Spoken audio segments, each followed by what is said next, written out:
ഞങ്ങൾ പഠിച്ചിട്ടില്ല, ഞങ്ങൾക്ക് ഇതിന് ക്ഷണവുമില്ല, ഞങ്ങൾ ക്ഷണിക്കപ്പെട്ടവരുമല്ല. ഞങ്ങൾ ആ കാര്യത്തിൽ വ്യക്തമായ നിലപാട് ഞങ്ങൾക്ക് നേരത്തെ മുതലുള്ളതാണ്. ആ നിലപാടിൽ ഞങ്ങൾ നിൽക്കുന്നു. കൂടുതൽ കാര്യങ്ങൾ വ്യക്തമായതിനു ശേഷം പാർട്ടി നേതൃത്വം ആലോചിച്ച് അഭിപ്രായം പറയും. അല്ല, കോൺഗ്രസുമായി നമ്മൾ സഹകരിക്കുന്നത് ക്ഷേത്ര നിർമ്മാണത്തിനും പള്ളി നിർമ്മാണത്തിനും ഒന്നുമല്ലല്ലോ, അത് രാഷ്ട്രീയമായിട്ടല്ലേ. BJPയുടെ ഒരു അജണ്ടയിലും വീണ് കൊടുക്കരുത് എന്ന് തന്നെയാണ് ശക്തമായ നിലപാട്. ഇത് മാത്രമല്ല, ഒരു അജണ്ടയിലും. മുസ്ലിം ലീഗിന്റെ ഈ മുന്നറിയിപ്പ് കോൺഗ്രസിനുള്ളതാണ്. അയോധ്യ ക്ഷേത്ര പ്രതിഷ്ഠാ ചടങ്ങിലേക്കുള്ള ക്ഷണത്തെ ദിഗ്വിജയ്, കമൽനാഥ് പോലുള്ള നേതാക്കൾ സ്വീകരിച്ചതിലെ നീരസവും അമർഷവുമാണ് ലീഗ് പ്രതികരണത്തിൽ കാണാനുള്ളത്. പള്ളി പൊളിച്ചെടുത്ത് കാലുവെക്കുമോ കോൺഗ്രസ് എന്ന സുപ്രഭാതം മുഖപ്രസംഗത്തിലെ ചോദ്യത്തിന് ഇന്നുമുണ്ടായില്ല കോൺഗ്രസ് നേതാക്കൾക്ക് ഒരു മറുപടി. ക്ഷേത്ര വിഷയത്തിലെ സമസ്ത ഭയങ്കര രൂക്ഷമായിട്ടുള്ള വിമർശനമാണ് കോൺഗ്രസിനെതിരെ ഉന്നയിച്ചിട്ടുള്ളത്. ഈ വിഷയത്തിൽ പ്രതികരിക്കാനില്ലെന്നാണ് ഈ വിഷയത്തിൽ. ഈ സുപ്രഭാതത്തിന്റെ മുഖപ്രസംഗം കണ്ടിട്ടുണ്ടായിരുന്നു വീടി. അതൊക്കെ ഞങ്ങൾ കഴിഞ്ഞ ദിവസം ചോദ്യം വന്നപ്പോൾ പറഞ്ഞതല്ലോ ഉത്തരം. അക്കാര്യത്തിൽ ഞങ്ങൾക്ക് യഥാസമയം അതിന് കൃത്യമായിട്ടുള്ള മറുപടി കിട്ടും. ഇതിപ്പോ യാത്രയ്ക്ക് വേണ്ടിയിട്ടാണ് നിങ്ങൾ ചോദിച്ചത്. ഇതാണ് നിങ്ങൾക്ക് പല ചോദ്യങ്ങൾക്ക് ഉത്തരം പറയാൻ ഞാനില്ല. രാജ്യത്തെ മതസൗഹാർദ്ദം തകർക്കുന്ന, അധികാരത്തിലെത്താൻ ഹിന്ദു വോട്ടുകളെ ആകർഷിക്കുന്ന BJPയുടെ രാഷ്ട്രീയ ആയുധമാണ് രാമക്ഷേത്രമെങ്കിൽ നിലപാട് പ്രഖ്യാപിക്കാൻ കോൺഗ്രസ് ഭയക്കുന്നതെന്തിന്? എൻകൗണ്ടർ പരിശോധിക്കുന്നു. പ്രേക്ഷകർക്ക് സ്വാഗതം.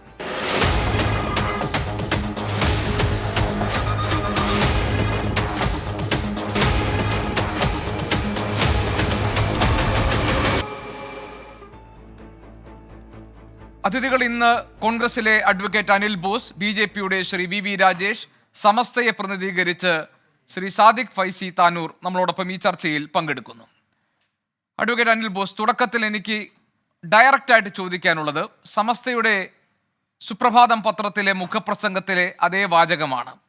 പള്ളി പൊളിച്ചെടുത്ത് കാല് വെക്കുമോ കോൺഗ്രസ്?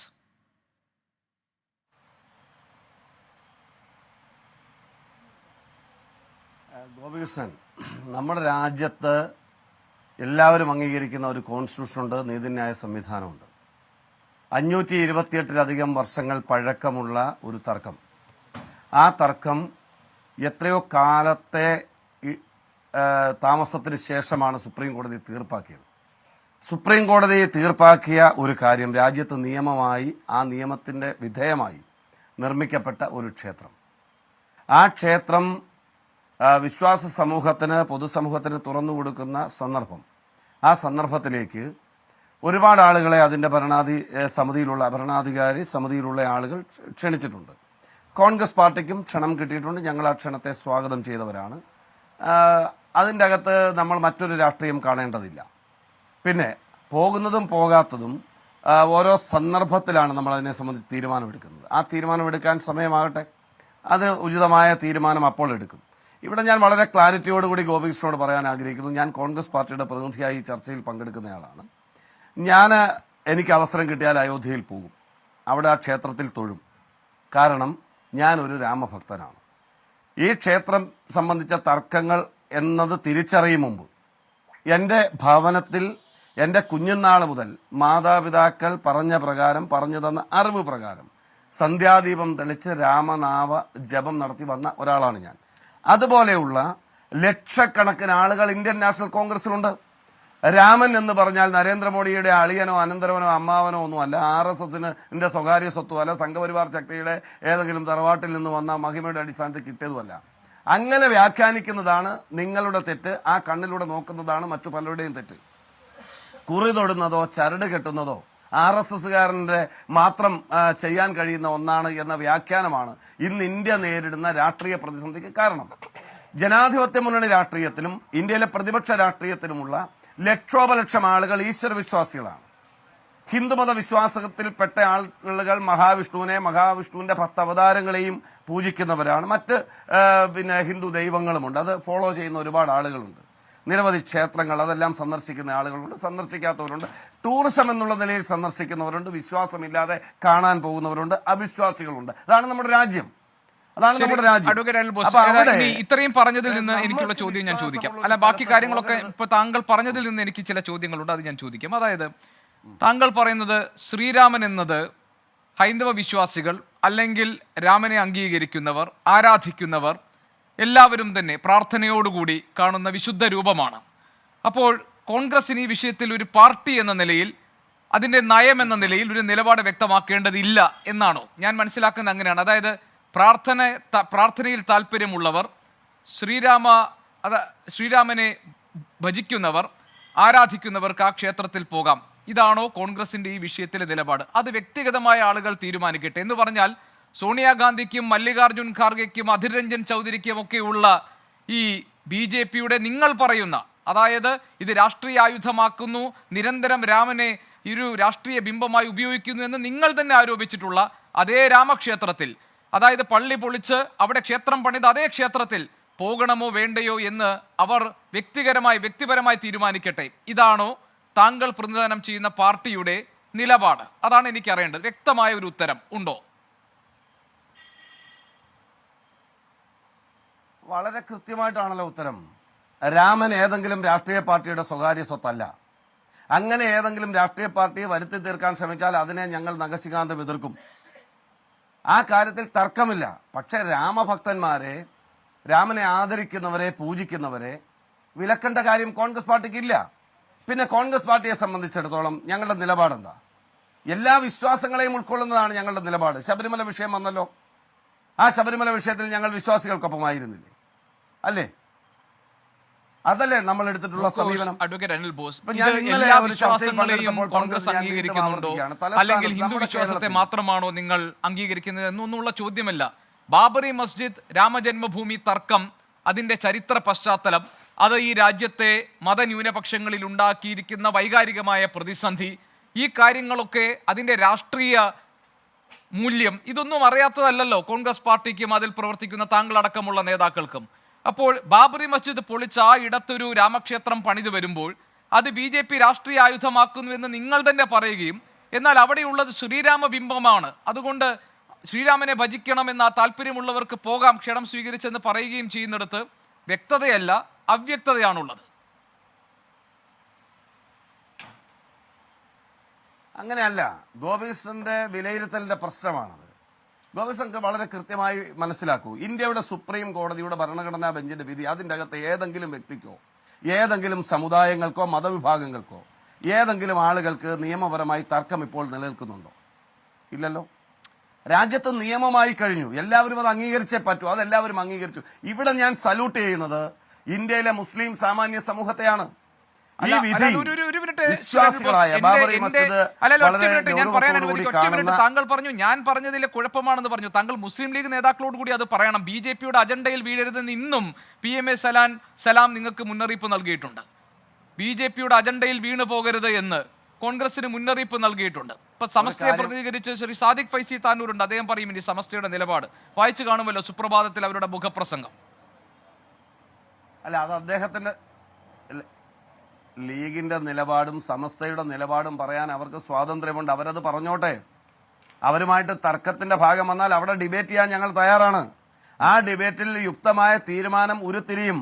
അങ്ങനെയുള്ള കാര്യങ്ങളിലൊന്നും ഞങ്ങൾക്ക് തർക്കമില്ലെന്നേ. ഞാൻ ചോദിക്കുന്നത്, ഇന്ത്യയിൽ നിലനിൽക്കുന്ന ഒരു നിയമവ്യവസ്ഥയുടെ അടിസ്ഥാനത്തിൽ ഉണ്ടായിട്ടുള്ള നിയമം, ആ രാജ്യത്ത് നിലനിൽക്കുന്ന നിയമത്തിന് വിധേയമായി ഒരു ക്ഷേത്രം പൂർത്തിയാകുമ്പോൾ ആ ക്ഷേത്രത്തിൽ പോകരുത് എന്ന് നമുക്ക് എങ്ങനെയാണ് ഒരു ഭരണഘടനയ്ക്ക് വിധേയമായി, നിയമത്തിന് വിധേയമായി പ്രവർത്തിക്കുന്നത് നമുക്ക് പറയാൻ കഴിയുക? ഇവിടെ ഞാൻ സല്യൂട്ട് ചെയ്യുന്ന മുസ്ലിം സാമാന്യ സമൂഹത്തെയാണ്. താങ്കളത് ഞാൻ പറഞ്ഞു വന്നപ്പോൾ താങ്കൾ ഇടപെട്ടത് കൊണ്ട് അതെനിക്ക് പൂർത്തിയാക്കാൻ കഴിഞ്ഞില്ല. നിങ്ങൾ മനസ്സിലാക്കേണ്ട ഒരു കാര്യമുണ്ട്. ലക്ഷോപലക്ഷം ആളുകളാണ് ഹിന്ദുമത വിശ്വാസികൾ രാമനെ പൂജിക്കുന്നുവെങ്കിൽ ബാബറി മസ്ജിദുമായി ബന്ധപ്പെട്ട വിശ്വാസത്തിൽ ജീവിക്കുന്ന മുസ്ലിം സഹോദരന്മാർ വളരെയേറെ ഉള്ള രാജ്യമാണ് നമ്മുടേത്. പക്ഷെ അവർ വേദനയോടെ ഒരു പ്രശ്നവും ഉണ്ടാക്കാതെ ആ വിധിയെ അംഗീകരിച്ചു. അതവർക്ക് ഇഷ്ടമുണ്ടോ ഇഷ്ടമില്ലയോ, അവർക്കുണ്ടാക്കിയ മുറിവെത്ര, അതിന്റെ വ്യാപ്തി എത്ര, അത് എത്രയായാലും ഇന്ത്യ മഹാരാജ്യത്ത് ഒരു പോറലേൽക്കാതിരിക്കാൻ ഈ രാജ്യത്തിന്റെ ദേശീയ ബോധത്തോടൊപ്പം ചേർന്ന് നിന്നവരാണ് മുസ്ലിം സഹോദരന്മാർ. മറന്നുപോകരുത്. ഞാൻ ഇതിന്റെ അകത്തെ ഒരു ഹിന്ദുവിനുമല്ല അഭിമാനം കാണുന്നത്. ഈ കോടതി വിധിയും അതിനുശേഷമുള്ള തുടർ നടപടിക്രമങ്ങളും ഇപ്പോൾ BJP അവർ രാഷ്ട്രീയവൽക്കരിച്ചത് ഞങ്ങളുടേതാക്കി മാറ്റാൻ ശ്രമിക്കുമ്പോഴും ഞാൻ അതിനൊന്നുമല്ല പ്രാമുഖ്യം കൊടുക്കുന്നത്. ഈ രാജ്യത്ത് ഒരു രക്തച്ചൊരിച്ചിൽ ഉണ്ടാക്കാതെ തങ്ങൾക്ക് ഇഷ്ടപ്പെടാത്ത, തങ്ങൾക്ക് ഉൾക്കൊള്ളാൻ കഴിയാത്ത ഒരു വിധി വന്നിട്ട് പോലും ആ വിധിയെ അംഗീകരിച്ചുകൊണ്ട് രാജ്യത്ത് കലുഷിതമായ ഒരു അന്തരീക്ഷം ഉണ്ടാക്കാതിരിക്കാൻ ശ്രമിച്ച മുസ്ലിം സാമാന്യ സഹോദരന്മാരാണ് ഇന്ത്യൻ പ്രധാനമന്ത്രിയുടെ ഔന്നത്യത്തെക്കാൾ, ഇന്ത്യയിലെ സംഘപരിവാർ രാഷ്ട്രീയക്കാരന്റെ ഔന്നത്യത്തെക്കാൾ 10,000 ഇരട്ടി ഔന്നത്യമുള്ളവർ മുസ്ലിം സഹോദരന്മാരാണ്. അവരുടെ വിവേകമാണ്, അവരുടെ പക്വതയാണ്. കോൺഗ്രസിന്റെ നിലപാടില്ലായ്മയെ കുറിച്ച് നിശ്ചിതമായ വിമർശനം ഉന്നയിച്ചിരിക്കുന്നു ഇന്ന് സമസ്തയുടെ മുഖപത്രം സുപ്രഭാതം അവരുടെ മുഖപ്രസംഗത്തിൽ. മാത്രമല്ല മുസ്ലിം ലീഗും അവരുടെ ആശങ്ക പങ്കുവച്ചിട്ടുണ്ട്. അത് താങ്കൾക്ക് കാണാതെ പോകാൻ കഴിയില്ലല്ലോ. ശ്രീ സാദിഖ് ഫൈസി താനൂർ, ഇപ്പോൾ ഇവിടെ ശ്രീ അനിൽ ബോസ് പറഞ്ഞ കാര്യങ്ങൾക്ക് താങ്കൾക്ക് പ്രതികരിക്കാം. അതോടൊപ്പം തന്നെ ഇന്ന് ഈ മുഖപ്രസംഗത്തിൽ പറഞ്ഞിരിക്കുന്നത് മതസൗഹാർദ്ദം തകർക്കുന്നൊരു ചടങ്ങിൽ പങ്കെടുക്കില്ല എന്ന് സീതാറാം യെച്ചൂരിയും CPM ഒക്കെ അർത്ഥശങ്കയ്ക്കില്ലാത്ത വിധം നിലപാട് പ്രഖ്യാപിക്കുമ്പോൾ ബാബറി മസ്ജിദ് പൊളിച്ചെടുത്ത് ക്ഷേത്രം നിർമ്മിക്കുന്നതിന് 11 വെള്ളി ഇഷ്ടികകളാണ് കോൺഗ്രസ് നേതാവ് കമൽനാഥ് കൊടുത്തയച്ചിരിക്കുന്നത് എന്നതിനെ നിശ്ചിതമായി വിമർശിച്ചുകൊണ്ടാണ് ഇന്നത്തെ മുഖപ്രസംഗം വന്നിരിക്കുന്നത്. ഇവിടെ കോൺഗ്രസിനെ പ്രതിനിധീകരിക്കുന്ന അഡ്വക്കേറ്റ് അനിൽ ബോസ് പറയുന്നു, ഈ ശ്രീരാമനെ ഭജിക്കരുതെന്നോ ശ്രീരാമനെ ആരാധിക്കരുതെന്നോ എന്നൊരു നിലപാട് കോൺഗ്രസിന് എടുക്കാൻ കഴിയില്ല. രാജ്യത്തെ നിയമങ്ങളുടെ അടിസ്ഥാനത്തിൽ ഉയർന്നു വരുന്ന രാമക്ഷേത്രത്തിൽ ദർശനം നടത്തുക എന്നുള്ളത് ആളുകളുടെ വ്യക്തിപരമായ താല്പര്യമായി കണ്ടാൽ മതി. അതിനപ്പുറം ഒരു രാഷ്ട്രീയം അതിനകത്ത് കാണേണ്ടതില്ല. BJPയുടെ കുത്തകാവകാശമല്ല ശ്രീരാമൻ അല്ലെങ്കിൽ ഹൈന്ദവ ധർമ്മ സംരക്ഷണം. ആ സന്ദേശം കൂടി നൽകും കോൺഗ്രസ് എന്നാണ്. കോൺഗ്രസിന്റെ ഈ നിലപാടിൽ താങ്കൾക്ക് വ്യക്തത കിട്ടിയോ? താങ്കൾ അത് സ്വീകരിക്കാൻ തയ്യാറാണോ? കോൺഗ്രസ് പ്രതിനിധി ഇവിടെ പറഞ്ഞിട്ടുള്ള ആ കാര്യങ്ങൾ നമ്മൾ അനലൈസ് ചെയ്ത് കഴിഞ്ഞാൽ പണ്ഡിറ്റ് ജവഹർലാൽ നെഹ്റു വാർത്തെടുത്തിട്ടുള്ള ഒരു പ്രസ്ഥാനമാണ്. അദ്ദേഹം നേതൃത്വം നൽകുകയും അദ്ദേഹം മുന്നോട്ട് കൊണ്ടുപോവുകയും ചെയ്തിട്ടുള്ള ഒരു പ്രസ്ഥാനമാണ് ഇന്ത്യൻ നാഷണൽ കോൺഗ്രസ്. ഇന്ത്യ എന്ന് പറയുന്ന രാജ്യവും അങ്ങനെ തന്നെ. നെഹ്റു ഇന്ത്യയുടെ പ്രധാനമന്ത്രിയാകുന്ന ഇന്ത്യയുടെ തുടക്ക കാലഘട്ടത്തിൽ 1951 ഇതുപോലെ ഒരു വിവാദം ഉണ്ടാകുന്നു. ഗുജറാത്തിലെ സോമനാഥ് ക്ഷേത്രത്തിൻ്റെ ഉദ്ഘാടനവുമായി ബന്ധപ്പെട്ട്. സോമനാഥ് ക്ഷേത്രത്തിൻ്റെ ഉദ്ഘാടനത്തിന് അന്നത്തെ ഇന്ത്യൻ പ്രസിഡന്റായിരുന്ന രാജേന്ദ്ര പ്രസാദ് പങ്കെടുക്കാൻ വേണ്ടി പോകുന്ന സന്ദർഭമുണ്ട്. ആ സന്ദർഭത്തിൽ കോൺഗ്രസിൻ്റെ നേതാവ്, ഇന്ത്യയുടെ ഫൗണ്ടർ എന്ന് പറയാവുന്ന, ഇന്ത്യയെ ഇவ்விധം മോൾഡ് ചെയ്തെടുത്ത ഇന്ത്യൻ പ്രധാനമന്ത്രി അവിടെ സ്വീകരിച്ചിട്ടുള്ള ഒരു നിലപാടുണ്ട്. അവിടെ രാജേന്ദ്ര പ്രസാദ് ആ ഒരു ഫംഗ്ഷനിലേക്ക്, സോമനാഥ് ക്ഷേത്രത്തിൻ്റെ ഉദ്ഘാടനത്തിന് പോയ രാജേന്ദ്ര പ്രസാദിനോട് പരസ്യമായി വിയോജിക്കുകയും ഇത് നമ്മുടെ താല്പര്യങ്ങൾക്ക്, നമ്മുടെ രാഷ്ട്രത്തിൻ്റെ താല്പര്യങ്ങൾക്ക്, നമ്മുടെ രാജ്യത്തിൻ്റെ മതേതര സങ്കല്പങ്ങൾക്ക് വിരുദ്ധമാണ് എന്ന് പറയുകയും ചെയ്തിട്ടുള്ള ഒരു പണ്ഡിറ്റ് ജവഹർലാൽ നെഹ്റുവിന്റെ പാർട്ടിയാണ് ഇന്ത്യൻ നാഷണൽ കോൺഗ്രസ്. പക്ഷേ ശ്രീ സാദിഖ് ഫൈസി താനൂർ, ആ രാഷ്ട്രീയ സാഹചര്യവും ആ രാഷ്ട്രീയ കാലാവസ്ഥയും അല്ലല്ലോ ഇന്ന് ഇന്ത്യയിൽ നിലനിൽക്കുന്നത്. ഇവിടെ ഹിന്ദുത്വ എന്നത് ഒരു പ്രധാനപ്പെട്ട രാഷ്ട്രീയ ആശയമായി കൊണ്ടുവരുന്ന BJP 3ാം വട്ടവും അധികാരത്തിലെത്താൻ വേണ്ടിയുള്ള ശ്രമങ്ങൾ നടത്തുകയാണ്. ഇവിടെ ഹിന്ദു ധർമ്മ സംരക്ഷകരായി അവർ എത്തുകയാണ്. അപ്പോൾ ഇവിടുത്തെ ഭൂരിപക്ഷ വിഭാഗത്തെ ഒരു പ്രീണനത്തിലൂടെ അല്ലെങ്കിൽ ഹിന്ദുത്വ എന്ന അജണ്ട മുന്നോട്ട് വെച്ച് അവരെ സ്വീകരിക്കാൻ അല്ലെങ്കിൽ അവരെ ആകർഷിക്കാൻ വേണ്ടി BJP ശ്രമിക്കുമ്പോൾ അതിനെ പ്രതിരോധിക്കാനുള്ളൊരു നീക്കം എന്ന ഒരു വ്യാഖ്യാനം കോൺഗ്രസ് നൽകുന്നുണ്ട്. അത് അംഗീകരിക്കപ്പെടേണ്ടതല്ലേ പുതിയ സാഹചര്യത്തിൽ? തീർച്ചയായിട്ടും നമ്മൾ മനസ്സിലാക്കേണ്ടത് നെഹ്റുവിന്റെ ആ പോളിസിയിൽ നിന്ന് ഇന്നത്തെ പോളിസിയിലേക്കുള്ള മാറ്റമാണ് കോൺഗ്രസിനെ ഇவ்விധം അധോഗതിയിലേക്ക് അല്ലെങ്കിൽ പരാജയത്തിലേക്ക് കൊണ്ടെത്തിച്ചിട്ടുള്ളത്. അന്നത്തെ സാഹചര്യം മാറി എന്ന് പറയുമ്പോൾ എന്തുകൊണ്ട് മാറി എന്നുള്ളത് നമ്മൾ അനലൈസ് ചെയ്താൽ വളരെ വ്യക്തമായി മനസ്സിലാക്കാൻ കഴിയും. നെഹ്റു കാണിച്ചിട്ടുള്ള ആ ഒരു ശൈലിയിൽ നിന്ന് മാറുകയും മറിച്ച് ഒരു മൃദുഹിന്ദുത്വത്തിൻ്റെ എല്ലാവരെയും തൃപ്തിപ്പെടുത്തുക, അങ്ങനെ തൃപ്തിപ്പെടുത്തി കോൺഗ്രസ് ഇപ്പോഴും മനസ്സിലാക്കാതെ പോയ ഈ 3 സംസ്ഥാനങ്ങളിൽ നടന്ന തെരഞ്ഞെടുപ്പിൽ 4ഇടങ്ങളിൽ നടന്ന തെരഞ്ഞെടുപ്പിൽ 3ഇടത്തും കനത്ത തിരിച്ചടി ഏറ്റിട്ടും കോൺഗ്രസ് തിരിച്ചറിയാതെ പോയ ഒരു വലിയൊരു വസ്തുത ഉണ്ട്. തീവ്ര ഹിന്ദുത്വത്തെ മൃദുഹിന്ദുത്വം കൊണ്ട് സമീപിച്ചു കഴിഞ്ഞാൽ വിജയിക്കാനാകില്ല എന്നുള്ളത് മധ്യപ്രദേശിലെ കമൽനാഥ് അതിൻ്റെ ഏറ്റവും ലേറ്റസ്റ്റ് ആയിട്ടുള്ള ഉദാഹരണമാണ്. ഈ ഉദാഹരണങ്ങൾ മുന്നിൽ നിൽക്കുകയാണ് കോൺഗ്രസ് വീണ്ടും ഇവിടെ നമ്മളെ സംബന്ധിച്ചിടത്തോളം, മുസ്ലിങ്ങളെ സംബന്ധിച്ചിടത്തോളം ഈ രാജ്യത്തെ രാമഭക്തരായിട്ടുള്ള ആളുകളുണ്ട്. അവരെ നമ്മൾ ആദരിക്കുന്നു, ബഹുമാനിക്കുന്നു. അവരുടെ ദൈവസങ്കല്പങ്ങളിൽ പെട്ടതായിരിക്കാം അത്. പക്ഷേ ഇവിടെ ഇന്ത്യയിൽ ഒരു യാഥാർത്ഥ്യം ഇവിടെ നിലനിൽക്കുന്നുണ്ട്. ഒരു മസ്ജിദ് തകർക്കപ്പെട്ടിട്ടാണ് സ്വാഭാവികമായും ഇവിടെ ക്ഷേത്രം നിർമ്മിക്കപ്പെട്ടിട്ടുള്ളത്. നമ്മുടെ രാജ്യത്തെ സംബന്ധിച്ചിടത്തോളം മിത്തുകളെ അടിസ്ഥാനപ്പെടുത്തിയിട്ട് ഇപ്പോൾ രാമഭക്തി എന്ന് പറയുന്നത് ഓരോ ഇന്ത്യയിലെ മഹാഭൂരിപക്ഷത്തിൻ്റെതാണെങ്കിൽ പോലും ഇന്ത്യയിൽ ശ്രീരാമൻ ജനിച്ച ഇടമാണ് ഇപ്പോൾ വിവാദത്തിലുള്ള സ്ഥലം എന്നുള്ളതിനെ കുറിച്ച് ചരിത്രപരമായി നിരവധി ഡിബേറ്റുകൾ നടന്നിട്ടുള്ളതാണ്, സംവാദങ്ങൾ നടന്നിട്ടുള്ളതാണ്. അത്തരം ഒരു സംവിധാനത്തെ മുന്നിൽ കണ്ടുകൊണ്ട് നമ്മൾ ഈ വിധം പ്രതികരിക്കുമ്പോൾ നമ്മൾ മനസ്സിലാക്കേണ്ട ഒരു യാഥാർത്ഥ്യമുണ്ട്. ഇന്ത്യ എന്ന് പറയുന്ന രാജ്യത്ത് ഇപ്പോഴും കോൺഗ്രസ് ഉൾപ്പെടെയുള്ള പാർട്ടിക്കാർ മനസ്സിലാക്കേണ്ട ഒരു യാഥാർത്ഥ്യമുണ്ട്. എന്ത് പറഞ്ഞു കഴിഞ്ഞാൽ ഇന്ത്യയിൽ ഉണ്ടാകുന്ന ഈ മിത്തുകളെ അടിസ്ഥാനപ്പെടുത്തി, അല്ലെങ്കിൽ മുമ്പ് അവിടെ ക്ഷേത്രം ഉണ്ടായിരുന്നു, ആ ക്ഷേത്രത്തിൻ്റെ അടിസ്ഥാനത്തിൽ ഇത് പുനർനിർമ്മിക്കുകയാണ് എന്ന് പറയുമ്പോൾ, കോടതി വിധിയുടെ അടിസ്ഥാനത്തിൽ പുനർനിർമ്മിക്കുകയാണ് എന്ന് പറയുമ്പോൾ, തൊട്ടപ്പുറത്ത് കാശി വിശ്വനാഥുമായി ബന്ധപ്പെട്ട ഗ്യാൻ വ്യാപി മസ്ജിദുമായി ബന്ധപ്പെട്ട വാരണസിയിലെ പള്ളിയുമായി ബന്ധപ്പെട്ട വിവാദങ്ങൾ അപ്പുറത്ത് നിൽക്കുന്നുണ്ട്. ഇതിലൊക്കെ കോൺഗ്രസ് എന്ത് നിലപാടാണ് സ്വീകരിക്കുക? സ്വാഭാവികമായും ആർക്കിയോളജിക്കൽ സർവേക്ക് അവിടെ ഖനനം നടത്താനുള്ള, സർവേ നടത്താനുള്ള അനുമതി ഇന്ത്യയിലെ സുപ്രീം കോടതി നൽകിക്കഴിഞ്ഞു. ഏത് സുപ്രീം കോടതിയാണ് ഇത് നൽകുന്നതെന്ന് നമ്മൾ മനസ്സിലാക്കണം. നമ്മുടെ ജുഡീഷ്യറിയൊക്കെ എവിടെ എത്തി എന്നതിൻ്റെയും കൂടി ഉദാഹരണമാണ്. ഇന്ത്യയിൽ നിലവിൽ നമ്മുടെ ഭരണഘടനയിൽ നിലവിലുണ്ട് വർഷിപ്പ് പ്ലേസുകളുടെ അതിൻ്റെ പ്രിസർവേഷന് വേണ്ടിയിട്ട്, അതിൻ്റെ സംരക്ഷണത്തിന് വേണ്ടിയിട്ട് നിയമമുള്ള 999 ഇന്ത്യൻ പാർലമെന്റ് നിയമമാക്കിയിട്ടുള്ള 1947 ഓഗസ്റ്റ് 15 ഇന്ത്യയിൽ ഏതെല്ലാം ആരാധനാലയങ്ങൾ എவ்விധം നിലനിൽക്കുന്നുവോ അவ்விധം ഇവിടെയുള്ള ആരാധനാലയങ്ങൾ സംരക്ഷിക്കപ്പെടണം, എല്ലാ മതങ്ങളുടേതും എന്ന ആക്ട് നിയമം ഇന്ത്യൻ ഭരണഘടനയിൽ നിലവിലിരിക്കുകയാണ്. ഇന്ത്യയുടെ സുപ്രീം കോടതി പുതുതായി ബാബരി മസ്ജിദ് ഒരു ഭാഗത്ത് എത്തി, ഇനി അടുത്ത വിവാദ മസ്ജിദുകളിലേക്ക് കൂടിയിട്ട് അതിൻ്റെ മറ്റു വിവാദങ്ങൾക്ക് തിരികൊളുത്തപ്പെട്ടിട്ടുള്ളത്. അപ്പോൾ കോൺഗ്രസ് ഉൾപ്പെടെയുള്ളവർ മനസ്സിലാക്കേണ്ടത് ഇത് കേവലം ബാബരി മസ്ജിദിലോ ഗ്യാൻവാപി മസ്ജിദിലോ ഉണ്ടാകുന്നതല്ല. ഇവിടെ അധികാര രാഷ്ട്രീയത്തിന് വേണ്ടിയിട്ട് മതത്തെ എത്ര കാലം ചൂഷണം ചെയ്യാൻ പറ്റുമോ, മഹാഭൂരിപക്ഷത്തെ എത്ര കാലം അവരുടെ വിശ്വാസവും സെന്റിമെന്റലായിട്ടുള്ള ഇമോഷണൽസും വെച്ചുകൊണ്ട് ചൂഷണം ചെയ്യാൻ പറ്റുമോ അത്രയും കാലം ചൂഷണം ചെയ്യാൻ ഇവിടെ ആരാധനാലയങ്ങളുമായി ബന്ധപ്പെട്ട് കേസുകളുണ്ടാകും, വിവാദങ്ങളുണ്ടാകും, മിത്തുകളുണ്ടാകും. ഈ മിത്തുകളെ തിരിച്ചറിയാൻ, അതുപോലെ ഈ പറയുന്ന മൃദുഹിന്ദുത്വത്തെ, തീവ്ര ഹിന്ദുത്വത്തെ മൃദുഹിന്ദുത്വം കൊണ്ട് നേരിടാനാകില്ലെന്ന യാഥാർത്ഥ്യം കഴിഞ്ഞ 10-30 വർഷത്തിനിടയിൽ തിരിച്ചറിയാൻ കോൺഗ്രസിന് സാധിച്ചില്ല എന്നത് വളരെ സങ്കടത്തോടെ നമുക്ക് പറയാൻ കഴിയും. കാരണം ശ്രീ വി വി രാജേഷ്, രാമക്ഷേത്രത്തിലെ പ്രതിഷ്ഠാ കർമ്മങ്ങൾക്ക് കോൺഗ്രസിലെ മുതിർന്ന നേതാക്കളെ ക്ഷണിക്കുന്നു, പ്രതിപക്ഷത്തെ ക്ഷണിക്കുന്നു. ആ ക്ഷണം സംബന്ധിച്ച കാര്യങ്ങളിൽ അതിൽ തട്ടി കോൺഗ്രസിനകത്തൊരു ആശയക്കുഴപ്പം ഉണ്ടാകും എന്ന് നിങ്ങൾ കരുതിയെങ്കിൽ അങ്ങനെയല്ല. ഞങ്ങളിൽ വിശ്വാസമുള്ളവർക്ക്, ശ്രീരാമനെ ഭജിക്കുന്നവർക്ക്, ശ്രീരാമനെ ധ്യാനിക്കുന്നവർക്ക് അവിടെ പോകാം, അതിൽ തടസ്സം ഉണ്ടാക്കേണ്ട കാര്യമില്ല എന്നൊരു നിലപാടിലേക്ക് കോൺഗ്രസ് എത്തുകയാണ്.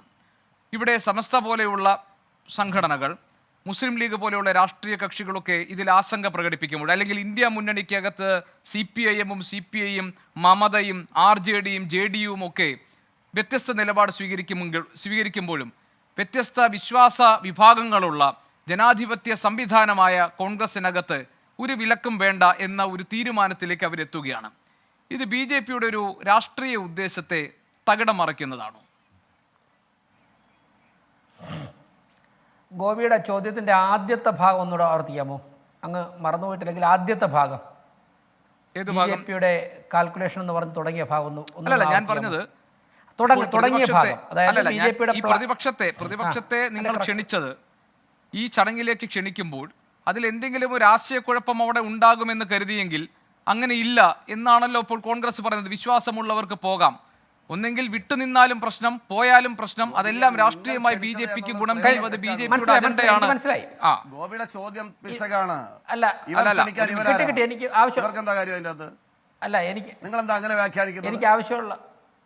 എനിക്ക് ആവശ്യമുള്ള ആർക്ക് എനിക്ക് മനസ്സിലായില്ല. ഞാൻ പറഞ്ഞു. അല്ല, ഒരു മിനിറ്റ് ശ്രീ രാജേഷ്, എന്താണ് അഡ്വക്കേറ്റ് അനിൽ ബോസ്, എന്താണ് BJP-ക്ക് എന്താ കാര്യം ഇതിന്റെ അകത്ത്? BJP എന്തിനാ ഇൻവൈറ്റ് ചെയ്യുന്നത്? അതാ ട്രസ്റ്റ് അല്ലേ? ശരി, ശ്രീ വി രാജേഷ്, ഇനി ഞാൻ പറഞ്ഞോട്ടെ. ശരി ഗോപി, അതായത് ഗോപിയുടെ ചോദ്യത്തെയാണ് ഞാൻ അത്ഭുതത്തോടെ കാണുന്നത്.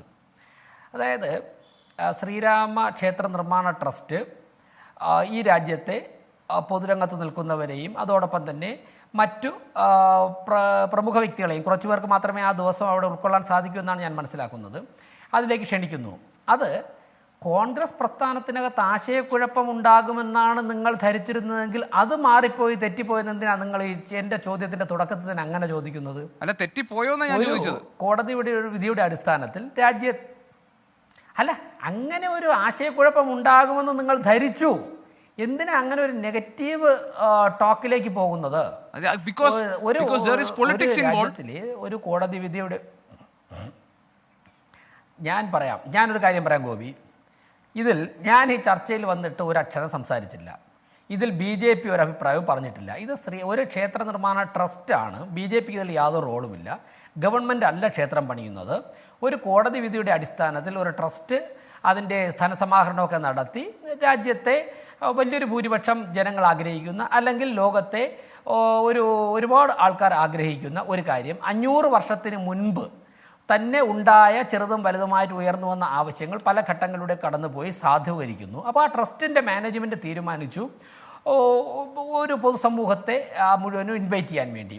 അവിടെ ഇൻവൈറ്റ് ചെയ്യുമ്പോഴേക്കും ഇന്ന പാർട്ടിക്കകത്ത് ആശയക്കുഴപ്പമുണ്ടാകും എന്നൊക്കെ ധരിച്ചു എന്നുള്ള രീതിയിലൊന്നും കൊണ്ടുവരരുത്. മാത്രവുമല്ല, തെരഞ്ഞെടുപ്പ് രാഷ്ട്രീയവുമായിട്ട് കൂട്ടിക്കലർത്തി ഈ വിഷയം ചർച്ച ചെയ്യരുത്. ഇത് ഈ വിഷയം ഒറ്റ സെക്കൻഡ് ഞാനൊരു ക്ലാരിറ്റി ഒരു കാര്യം ചോദിച്ചോട്ടെ. ഒരു കാര്യം താങ്കളോട് തന്നെയാണ്. ഈ രാമക്ഷേത്ര നിർമ്മാണ സമിതിയിൽ ആരൊക്കെയുണ്ട് അംഗങ്ങൾ? രാമക്ഷേത്ര നിർമ്മാണ സമിതിയിൽ ആരൊക്കെ അംഗങ്ങളുണ്ടെന്ന് എനിക്കും അറിയാം, താങ്കൾക്കും അറിയാം. അല്ല, എനിക്കറിയില്ല. താങ്കളൊന്ന് പറഞ്ഞു. അല്ല, ഇതിലിപ്പോ പൊളിറ്റിക്സും ഈ പാർട്ടിയൊന്നും കൊണ്ടുവരണ്ടെന്ന് പറഞ്ഞുകൊണ്ടാണ് ഞാൻ ചോദിച്ചത്. ആരൊക്കെയുണ്ട്? അപ്പോൾ ഒരു കാര്യം ചെയ്യൂ, താങ്കളൊന്ന് സെർച്ച് ചെയ്തിട്ട് അതൊന്നും പഠിക്കാതെയാണ് ഈ ചർച്ച നടത്തുന്നത്. അല്ല, താങ്കൾക്ക് അറിയാമെങ്കിൽ അതൊന്നും മനസ്സിലാക്കാതെയാണോ ഇത്രയും സെൻസിറ്റീവ് ആയിട്ടുള്ള വിഷയം?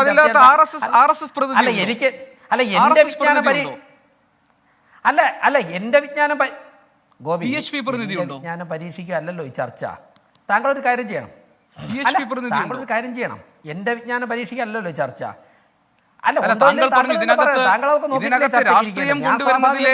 ഇതിനകത്ത് രാഷ്ട്രീയം കൊണ്ടുവരുന്നതിനൊക്കെ താങ്കൾ വലിയ സംഭവമായിട്ട് ഇതിനകത്ത് പറഞ്ഞു. അതുകൊണ്ട് ചോദിച്ചതാണ് ഈ ട്രസ്റ്റിൽ ആരൊക്കെയുണ്ട്. ഇത് ട്രസ്റ്റ് ആണല്ലോ ക്ഷണിച്ചതെന്നൊക്കെ പറഞ്ഞു. ട്രസ്റ്റിൽ ആരൊക്കെയുണ്ട്? ഞാനൊരു കാര്യം പറഞ്ഞോട്ടെ. അതായത് ഇത് ക്വിസ് കോമ്പറ്റീഷൻ ഒന്നും അല്ലല്ലോ.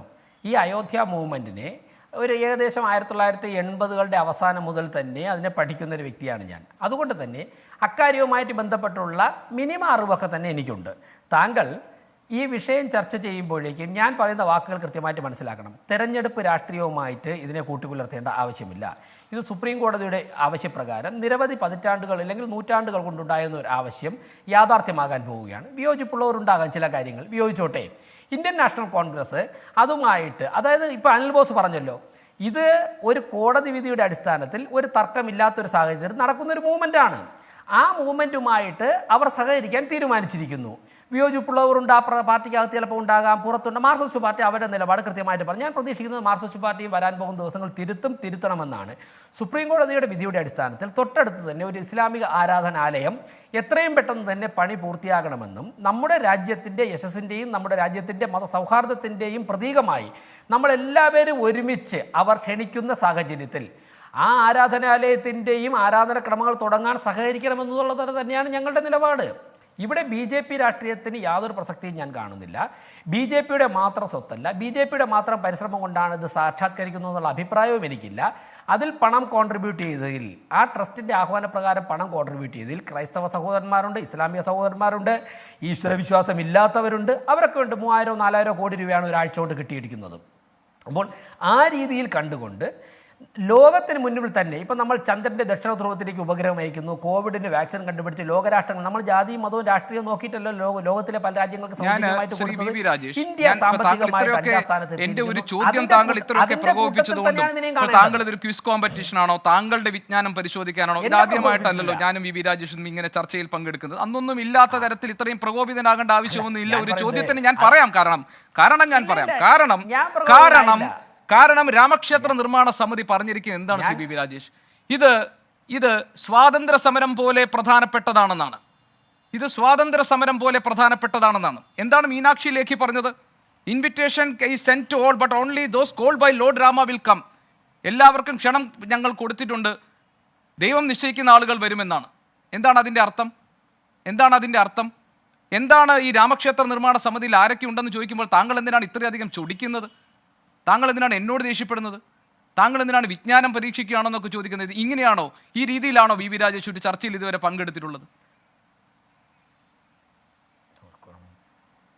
കഴിഞ്ഞോ ഗോപികൃഷ്ണ? തൽക്കാലം ഞാൻ പ്രകോപനനായിട്ടില്ല. ഞാനൊന്ന് പറഞ്ഞോട്ടെ സാർ. ഞാൻ പ്രകോപനായിട്ടില്ല. താങ്കൾ എന്നെ പ്രകോപനാക്കാൻ ശ്രമിക്കുകയും വേണ്ട. അതോ ഞാൻ പിന്നെ എന്നോട് ആരൊക്കെയുണ്ട് എന്തൊക്കെയുണ്ടെന്നൊക്കെ ഒരു സബ് ഇൻസ്പെക്ടറോ അല്ലെങ്കിൽ സർക്കിൾ ഇൻസ്പെക്ടറോ ചോദിക്കുന്ന പോലെ ചോദിച്ചു കഴിഞ്ഞാൽ ഞാൻ ചോദിക്കുന്നത് ക്വിസ് കോമ്പറ്റീഷനാണെന്ന്. ഗോപികൃഷ്ണൻ ഈ വിഷയം ചർച്ച ചെയ്യാനായിട്ട് വരുമ്പോഴേക്കും ആ ട്രസ്റ്റിനെ കുറിച്ച് പറയുകയാണെങ്കിൽ ഗോപികൃഷ്ണൻ അത് പഠിച്ചിട്ട് വരണം, അല്ലെങ്കിൽ ഗോപികൃഷ്ണൻ അത് സെർച്ച് ചെയ്തിട്ട് പറയുക. എനിക്ക് കൃത്യമായിട്ട് പറയേണ്ട പോയിന്റിനെ കുറിച്ച് വ്യക്തമായിട്ടുള്ള ക്ലാരിറ്റി ഉണ്ട്. ഞാൻ പ്രകോപനമൊന്നും ആവുന്ന പ്രശ്നമേ ഇല്ല ഈ വിഷയത്തിൽ പല നേതാക്കന്മാരും പല സ്റ്റേറ്റ്മെൻറ്റുകൾ നടത്തിയിട്ടുണ്ട്. ഞങ്ങളുടെ പാർട്ടിയുടെ നിലപാട്, ഞാൻ ആ നിലപാട് പറയാനാണല്ലോ ഞാൻ വ്യക്തിപരമായിട്ട് സ്വീകരിച്ചിരിക്കുന്ന സമീപനം, ഇത് രാജ്യത്തിൻ്റെ മുഴുവനും ആവശ്യമാണ്. കോൺഗ്രസിൻ്റെ പ്രതിനിധി ഭാഗത്തുനിന്നുള്ള സംസാരവും അവരുടെ ഇതുവരെയുള്ള ഒഫീഷ്യൽ കെ.സി. വേണുഗോപാൽ കുറച്ചുകൂടി കാത്തിരിക്കാനാണ് പറഞ്ഞിരിക്കുന്നത്. എനിവേ, ഞാൻ മനസ്സിലാക്കുന്നത് അതുമായിട്ട് സഹകരിക്കാൻ അവർ പരമാവധി ആൾക്കാർ അല്ലെങ്കിൽ പോകാൻ പറ്റുന്നവർ പോകണം എന്നാണ് തീരുമാനിച്ചത്. വളരെ നല്ല തീരുമാനമാണ്. ബി.ജെ.പിയുടെ മാത്രം പ്രവർത്തനം കൊണ്ടൊന്നുമല്ല, ബി.ജെ.പിയുടെ നേതാക്കന്മാരും പ്രവർത്തകരും ഒക്കെ ആഗ്രഹിച്ചിട്ടുണ്ട്, അവരും യത്നിച്ചിട്ടുണ്ട്. സുപ്രീം കോടതിയുടെ ഉൾപ്പെടെ ഇടപെടൽ കൊണ്ടാണ് ഇത് സാധ്യമാകുന്നത്. ഇത് രാജ്യത്തിന് ഒരു മാതൃകയാണ്. ഇസ്ലാമിക ആരാധനാലയം ഉൾപ്പെടെ ഈ രീതിയിൽ പണി പൂർത്തിയായി നമ്മളെല്ലാവരും ചേർന്നുകൊണ്ട് മുന്നോട്ട് പോകണമെന്നാണ് പറയാനുള്ളത്. ഇന്ത്യയുടെ ഒരുപാട് മുന്നേറ്റങ്ങൾ വിജയിക്കുന്നതിൻ്റെ ഭാഗമായിട്ട് നമ്മുടെ സമവായത്തിൻ്റെയും നമ്മുടെ കരുത്തിൻ്റെയും നമ്മുടെ മര്യാദയുടെയും നീതിയുടെയും ഒക്കെ തന്നെ പ്രതീകമായിട്ടാണ് ആ ക്ഷേത്രം അവിടെ നിലനിൽക്കേണ്ടത് എന്നുള്ള അഭിപ്രായം തന്നെയാണ് എനിക്കുള്ളത്. ഗോപിയാണ് പ്രകോപിതനാകുന്നത്, ഞാൻ ഒരിക്കലും പ്രകോപിതനാകില്ല ഈ വിഷയത്തിൽ, ഒരിക്കലും. ശരി, അഡ്വക്കേറ്റ് അനിൽ ബോസ്, താങ്കൾ പറയുന്നത് ഇത് ഒരു തരത്തിലും ഒരു രാഷ്ട്രീയ സ്വഭാവമുള്ള ഒരു സംവിധാനമല്ല, അതാണല്ലോ താങ്കളുടെ ഒരു വാദം അല്ലേ? ഇപ്പൊ താങ്കൾക്ക് അറിയാമായിരിക്കുമല്ലോ ഈ രാമക്ഷേത്ര നിർമ്മാണ സമിതിയിൽ ആരൊക്കെ ഉണ്ടെന്നല്ലേ?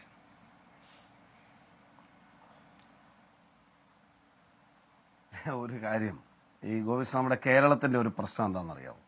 ഞാൻ ഈ വിഷയത്തിൽ മാത്രമല്ല, ഏത് വിഷയം വന്നാലും CPM ആദ്യം തന്നെ നിലപാട് പ്രഖ്യാപിക്കും. എന്തിനാണെന്നറിയാമോ? അവർക്കൊന്നും പോകാനില്ല, അവർക്കൊന്നും ചിന്തിക്കാനില്ല. അവർക്കിവിടെ എങ്ങനെ വിഭാഗീയത ഉണ്ടാക്കാം, കേരളത്തിലെ മതന്യൂനപക്ഷങ്ങൾക്കിടയിൽ എങ്ങനെ ചാഞ്ചല്യം ഉണ്ടാക്കാം, അവരെ എങ്ങനെ തെറ്റിദ്ധരിപ്പിക്കാം, അതുമാത്രമാണ് അവരുടെ ലക്ഷ്യം. അവർ എത്രത്തോളം വർഗീയമായി ചേരുതിരിവുകൾക്ക് ഉണ്ടാക്കാൻ കഴിയുമോ അത് ചിന്തിക്കും. അതുകൊണ്ട് അതിന് ഇടം നൽകുന്ന തീരുമാനങ്ങൾ എടുക്കും, അത് പ്രഖ്യാപിക്കും. കോൺഗ്രസ് പാർട്ടി അങ്ങനെ അല്ലല്ലോ ഒരു തീരുമാനവും എടുത്തിട്ടുള്ളത്. നിങ്ങളൊന്ന് ആലോചിച്ച് നോക്കിയാൽ ശബരിമല വിഷയം നിങ്ങൾ ചോദിച്ചു, ഞാൻ മറുപടി പറയേണ്ട കാര്യമല്ല, എങ്കിൽ പോലും ഞാൻ ചോദിക്കാം. ഇപ്പോൾ ട്രസ്റ്റുമായി ബന്ധപ്പെട്ട് തന്നെ ഒരു കാര്യം ചോദിച്ചു, ഭരണസമിതിയിൽ RSS ശരിയാവാം. കേരളത്തിലെ തിരുവിതാംകൂർ ദേവസ്വം ബോർഡ് കേരളത്തിലെ ഏറ്റവും പ്രധാനപ്പെട്ട ക്ഷേത്രങ്ങളിൽ ഒന്നല്ലേ ശബരിമല ദേവസ്വം ബോർഡ്? കേരളത്തിലെ 1300ഓളം വരുന്ന ക്ഷേത്രങ്ങൾ ഞാൻ പറയട്ടെന്ന്, ഞങ്ങൾ പറയുന്നതിന് മുമ്പ് വെടിവെക്കാതെ ഞാൻ എന്താണ് പറയുന്നതെന്ന് ഗോപി ഒന്ന് കേൾക്കാൻ ശ്രമിക്കും. RSSകാരുടെ കയ്യിലാണ്. ഞാൻ പറയട്ടെ എന്ന് ഞാൻ പറഞ്ഞില്ല. ഞാൻ പറയാത്ത കാര്യങ്ങൾ നിങ്ങൾ എന്തിനാ പറയാൻ ശ്രമിക്കുന്നത്? ഞാൻ പറയുന്നത് എന്താണെന്ന് കേൾക്കൂ ആദ്യം, അല്ലെങ്കിൽ ജനം കേൾക്കട്ടെ. ഞാൻ പറഞ്ഞത് കേരളത്തിൽ ഇപ്പൊ തിരുവിതാംകൂർ ദേവസ്വം ബോർഡ് 1300 ക്ഷേത്രങ്ങളുണ്ട്. അതിലേത് വിശ്വാസിയാ ബോർഡിൽ ഇരിക്കുന്നത്? എനിക്കൊന്ന് പറഞ്ഞതാ. ഇപ്പൊ മാർക്സിസ്റ്റ് പാർട്ടി ആയതുകൊണ്ട് ഇന്നലെ വരെയുള്ള വിശ്വാസം ഇപ്പോഴത്തെ പ്രസിഡന്റ് വിട്ടോന്ന് എനിക്കറിയില്ല. സാധാരണ കീഴ്വഴക്കം അനുസരിച്ച് CPMന്റെ ആളുകൾ അവിടെ വന്നാൽ ഇപ്പൊ ദേവസ്വം വകുപ്പിന്റെ മന്ത്രി ഒരു നിലവിളക്ക് കത്തിക്കാൻ നിൽക്കുവോ? ആ ശബരിമല ചെന്നിട്ട് ചെയ്തോ? അപ്പൊ അതുകൊണ്ട് വിശ്വാസികളാണോ വിശ്വാസികളല്ലാത്തതാണെന്നല്ലോ ഓരോ ഉത്തരവാദിത്തങ്ങളാണ്. അവിടെ ട്രസ്റ്റുമായി ബന്ധപ്പെട്ട് വന്നിട്ടുള്ള ആരൊക്കെയാണെന്നുള്ള കൃത്യമായ പേര് പോലും ഞാൻ പഠിച്ചിട്ടില്ല. ഉള്ള കാര്യം ഞാൻ പറയാം, ഞാൻ പഠിച്ചിട്ടില്ല. അതിൽ ഏതൊക്കെ പാർട്ടിയുടെ പ്രതിനിധിയുണ്ട് ഇല്ല എന്ന് പഠിച്ചിട്ടില്ല. എന്തായാലും ഇത് വലിയ 528 വർഷം നീണ്ടുനിന്ന ഒരു തർക്കത്തിന്റെ പരിഹാരം രാജ്യത്തെ പരമോന്നത നീതിന്യായ കോടതി നടത്തി. അതിന് എതിരായി ഒരു അപശബ്ദവും ഈ രാജ്യത്ത് ഉയർന്നില്ല. അതുകൊണ്ടാണ് ഞാൻ മുസ്ലിം സാമാന്യ സഹോദരന്മാർക്ക് സല്യൂട്ട് ചെയ്തത്. അവർക്കാണ് വേദന ഉണ്ടാവേണ്ടത്, അവരുടെ വികാരമാണ് വ്രണപ്പെട്ടത്, അവരുടെ ആഗ്രഹമാണ് അവിടെ സാക്ഷാത്കരിക്കപ്പെടാതെ പോയത്.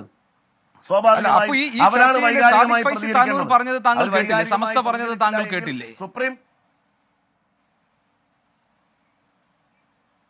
ഞാൻ പറയട്ടെ സാർ, എനിക്ക് നിങ്ങൾ സമയം ഇനി തരണ്ടെന്ന്. നിങ്ങൾ മൊത്തം സമയം അവർക്ക് കൊടുത്തു. ഞാൻ പറഞ്ഞോട്ടെ.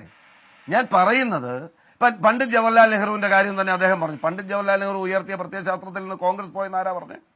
ഏത് ഘട്ടത്തിലാണ് കോൺഗ്രസ് പാർട്ടി പോയിട്ടുള്ളത്? ഏത് മതന്യൂനപക്ഷങ്ങളുടെ വൈകാരികമായ ഭാവത്തെയാണ് കോൺഗ്രസ് തിരസ്കരിച്ചിട്ടുള്ളത്? ഒന്ന് എണ്ണി പറഞ്ഞേ നിങ്ങൾ. ഏത് കാര്യത്തിലാ? ഇന്ത്യയിൽ ഒരു ഭരണം നഷ്ടപ്പെടുന്നതിന് ഇടയാക്കിയ സംഭവമാണ് ഷബാനു ആയി ബന്ധപ്പെട്ടുള്ള കാര്യം, ഇല്ലേ? എത്ര പ്രമാദമായ വിഷയങ്ങൾ ഉണ്ടായിട്ടുണ്ട് കോൺഗ്രസ് പാർട്ടിക്ക്. ഇന്ത്യൻ പാർലമെന്റിൽ മതന്യൂനപക്ഷ സംരക്ഷണവുമായി എടുത്ത നിലപാടിന്റെ പേരിൽ രാജ്യത്തെ ഭരണകൂടം പോയിട്ട് കോൺഗ്രസ് പാർട്ടി പതറിയിട്ടില്ലല്ലോ. പതറിയിട്ടുണ്ടോ? എന്നെങ്കിലും മതന്യൂനപക്ഷങ്ങളെ ചേർത്ത് പിടിക്കാതെ കോൺഗ്രസ് പാർട്ടി മുന്നോട്ട് പോയിട്ടുണ്ടോ? കന്യാകുമാരി മുതൽ കാശ്മീർ വരെ പള്ളികളും മസ്ജിദുകളും ബുദ്ധവികാരങ്ങളും നിറഞ്ഞ ഈ രാജ്യത്തെ ഐക്യം കാത്തു സൂക്ഷിക്കുന്ന നിലപാടല്ലാതെ എന്താ കോൺഗ്രസ് നിലപാടെടുത്തിട്ടുള്ളത്? അല്ല, ഇതിൽ നിലപാട് പറഞ്ഞിട്ടില്ല. കോൺഗ്രസ് പാർട്ടി ആരെങ്കിലും വി പഠിപ്പിക്കില്ല. ഡി സതീശനോട് ആവർത്തിച്ച് ചോദിച്ചു, നിലപാട് പറഞ്ഞിട്ടില്ല. ശശി തരൂർ പറഞ്ഞത് ഞാൻ അമ്പലത്തിൽ പോകും, പക്ഷെ ഈ രാമക്ഷേത്രത്തിൽ ഞാൻ രാമഭക്തനാണ്, രാമക്ഷേത്രത്തിൽ ഞാൻ തിരഞ്ഞെടുപ്പ് കഴിഞ്ഞേ പോകൂ, കാരണം ഇത് ഇലക്ഷൻ, ഇത് തെരഞ്ഞെടുപ്പ്, ഇതിൽ രാഷ്ട്രീയമുണ്ടെന്നാണ്. കെ സി വേണുഗോപാൽ ചോദ്യങ്ങളിൽ നിന്ന് ഒഴിഞ്ഞു മാറി. പറഞ്ഞതൊക്കെ കേൾക്കണോ താങ്കൾക്ക്? എന്നിട്ട് താങ്കളോട് 4 ചോദ്യം ചോദിക്കുമ്പോഴേക്ക് ഇത്രയും വേവലാതിപ്പെടുന്ന എന്തിനാണ്? കേൾക്കണോ താങ്കൾക്ക്? വി ഡി സതീശന്റെ പ്രതികരണം ഇപ്പൊ കേൾക്കണോ? അല്ല, ഇവിടുത്തെ പ്രതിപക്ഷ നേതാവ് വി ഡി സതീശന്റെ പ്രതികരണം താങ്കൾക്ക് കേൾക്കണോ ഈ ചോദ്യത്തോടുള്ള? കേരള കോൺഗ്രസിലെ ഈ മതന്യൂനപക്ഷങ്ങളെ ചേർത്ത് വെച്ചുള്ള നിലപാടൊക്കെ പറഞ്ഞല്ലോ. ഈ വിഷയത്തിൽ ഒരു നിലപാട് ചോദിച്ചപ്പോ വി ഡി സതീശൻ പറഞ്ഞത് കേൾക്കണോ താങ്കൾക്ക്? കേൾക്കണോ താങ്കൾക്ക് ശ്രീ അനിൽ ബോസ്?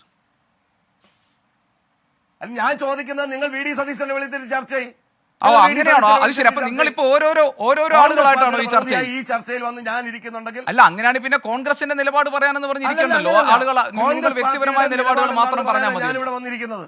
അതിനാണ് നിങ്ങൾ വ്യക്തിപരമായ നിലപാടുകൾ പറഞ്ഞാൽ മതി. കോൺഗ്രസിന്റെ നിലപാട്, താങ്കൾ കോൺഗ്രസ് മതന്യൂനപക്ഷങ്ങളെ ചേർത്ത് വെച്ചതും സെക്യുലർ ക്രെഡൻഷ്യൽസ് ഒക്കെ പറഞ്ഞിട്ട് ഈ കാര്യങ്ങളിൽ നിലപാട് പറയാനല്ലേ നിങ്ങളോട് ആവശ്യപ്പെടുന്നത്?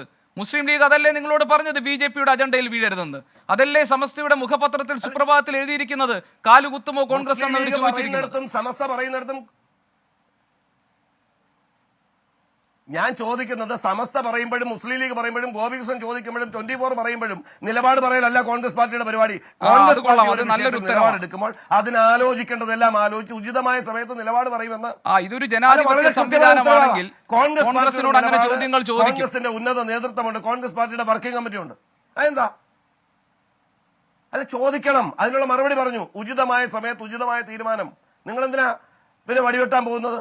അല്ല, ഈ ഉചിതമായ സമയത്ത് ഉചിതമായ തീരുമാനമെന്ന് നേതാക്കൾക്കൊന്ന് തുറന്നു പറയാമല്ലോ. എന്തിനാണ് ഒഴിഞ്ഞു മാറുന്നത്? എന്തിനാണ് വി ഡി സതീശൻ ഒഴിഞ്ഞു മാറുന്നത്? ഇന്നിപ്പോ എന്താ ശശി തരൂർ പറഞ്ഞത്? അവർക്ക് കിട്ടിയിരിക്കുന്ന വ്യക്തിപരമായ ഇൻവിറ്റേഷൻ ആണ്. ശ്രീ സാദിഖ് ഫൈസി താനൂർ, അതായത് പാർട്ടി ഒരു നിലപാട് പ്രഖ്യാപിച്ചിട്ടില്ല, പക്ഷേ ഇവിടെ കോൺഗ്രസ് പ്രതിനിധി പറഞ്ഞത് താങ്കൾ കേട്ടല്ലോ. അതായത് വ്യക്തിപരമായ തീരുമാനമാണ്, വ്യക്തിപരമായ തീരുമാനം അനുസരിച്ച് അവർക്ക് കാര്യങ്ങൾ നീക്കാമെന്നാണ്. പക്ഷെ നിങ്ങൾ എന്നിട്ടും കോൺഗ്രസിന്റെ നിലപാടുകളെ സംശയിക്കുന്നത് എന്തുകൊണ്ടാണ്?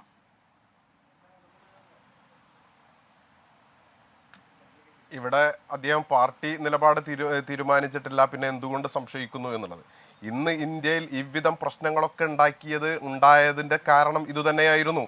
കൃത്യമായ ഖണ്ഡിതമായ നിലപാട് സ്വീകരിക്കാൻ സാധിച്ചില്ല. 1992 ഡിസംബർ 6-ാം തീയതി ബാബരി മസ്ജിദ് തകർക്കപ്പെട്ടിട്ടില്ലായിരുന്നുവെങ്കിൽ അന്നത്തെ കോൺഗ്രസ് പ്രധാനമന്ത്രി, ഇന്ത്യയുടെ പ്രധാനമന്ത്രി നരസിംഹറാവു, അതുപോലെ അന്നത്തെ ഭരണകൂടങ്ങൾ, അന്നത്തെ ഇന്ത്യൻ സംവിധാനങ്ങൾ അന്ന് അതിന് പ്രൊട്ടക്ഷൻ നൽകിയിരുന്നുവെങ്കിൽ ഇന്ത്യയുടെ സുപ്രീം കോടതി ഇவ்விധം ഒരു വിധി പറയില്ലായിരുന്നു.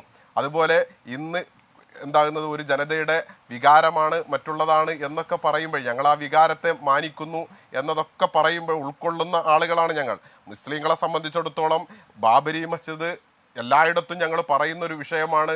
അത് അന്യൻ്റെ ആരാധനാലയം ബോധപൂർവം അനർഹമായി തകർത്ത് ഉണ്ടാക്കപ്പെട്ടതാണ് എന്ന് ഖണ്ഡിതമായി തെളിഞ്ഞു കഴിഞ്ഞാൽ അത് മറ്റുള്ളവർക്ക് വിട്ടുകൊടുക്കുന്നതിൽ അത് അവർ എടുക്കേണ്ടതാണ് എന്ന് പറയുന്നതിൽ മുസ്ലിം സമുദായത്തിൽ ഇന്നോളം തർക്കങ്ങളില്ല. കാരണം പിടിച്ചു പറിക്കപ്പെട്ട ഭൂമിയിൽ പള്ളി നിർമ്മിക്കരുത് എന്നുള്ളത് മുസ്ലിങ്ങളുടെ ഖണ്ഡിതമായ പ്രമാണങ്ങളാണ്. ഇപ്പോൾ ബാബരി മസ്ജിദിൻ്റെ ഒരു ചെറിയൊരു ടൈം എനിക്ക് തരണമെന്ന് ഞാൻ അപേക്ഷിക്കുകയാണ്. ഉദാഹരണത്തിന് ബാബരി മസ്ജിദിൻ്റെ ഈ ഇപ്പോൾ നേരത്തെ ഇവിടെ 2 പ്രതിനിധികളും പറഞ്ഞു 528 വർഷത്തിൻ്റെ തർക്കവിതർക്കങ്ങളുള്ള ഭൂമികയാണ് ബാബരി മസ്ജിദിന്റെ ഇടം എന്ന് പറഞ്ഞു.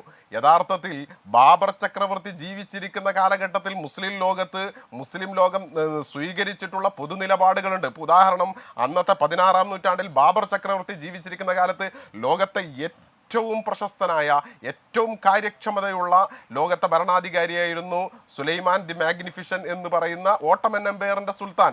അദ്ദേഹത്തിന്റെ ചരിത്രത്തിൽ കാണാം, ഈ ഇന്നത്തെ ഇസ്താംബൂളിൽ അഥവാ പഴയ കോൺസ്റ്റന്റിനോപ്പിളിൽ ഇന്നത്തെ ഇസ്താംബൂളിൽ കാണുന്ന ജാമിയ സുലൈമാൻ എന്ന് പറയുന്ന ടൂറിസ്റ്റുകൾ വന്നു പോകുന്ന ഒരു വലിയ കേന്ദ്രമുണ്ട്, ഒരു വലിയൊരു പള്ളിയുണ്ട് അവിടെ.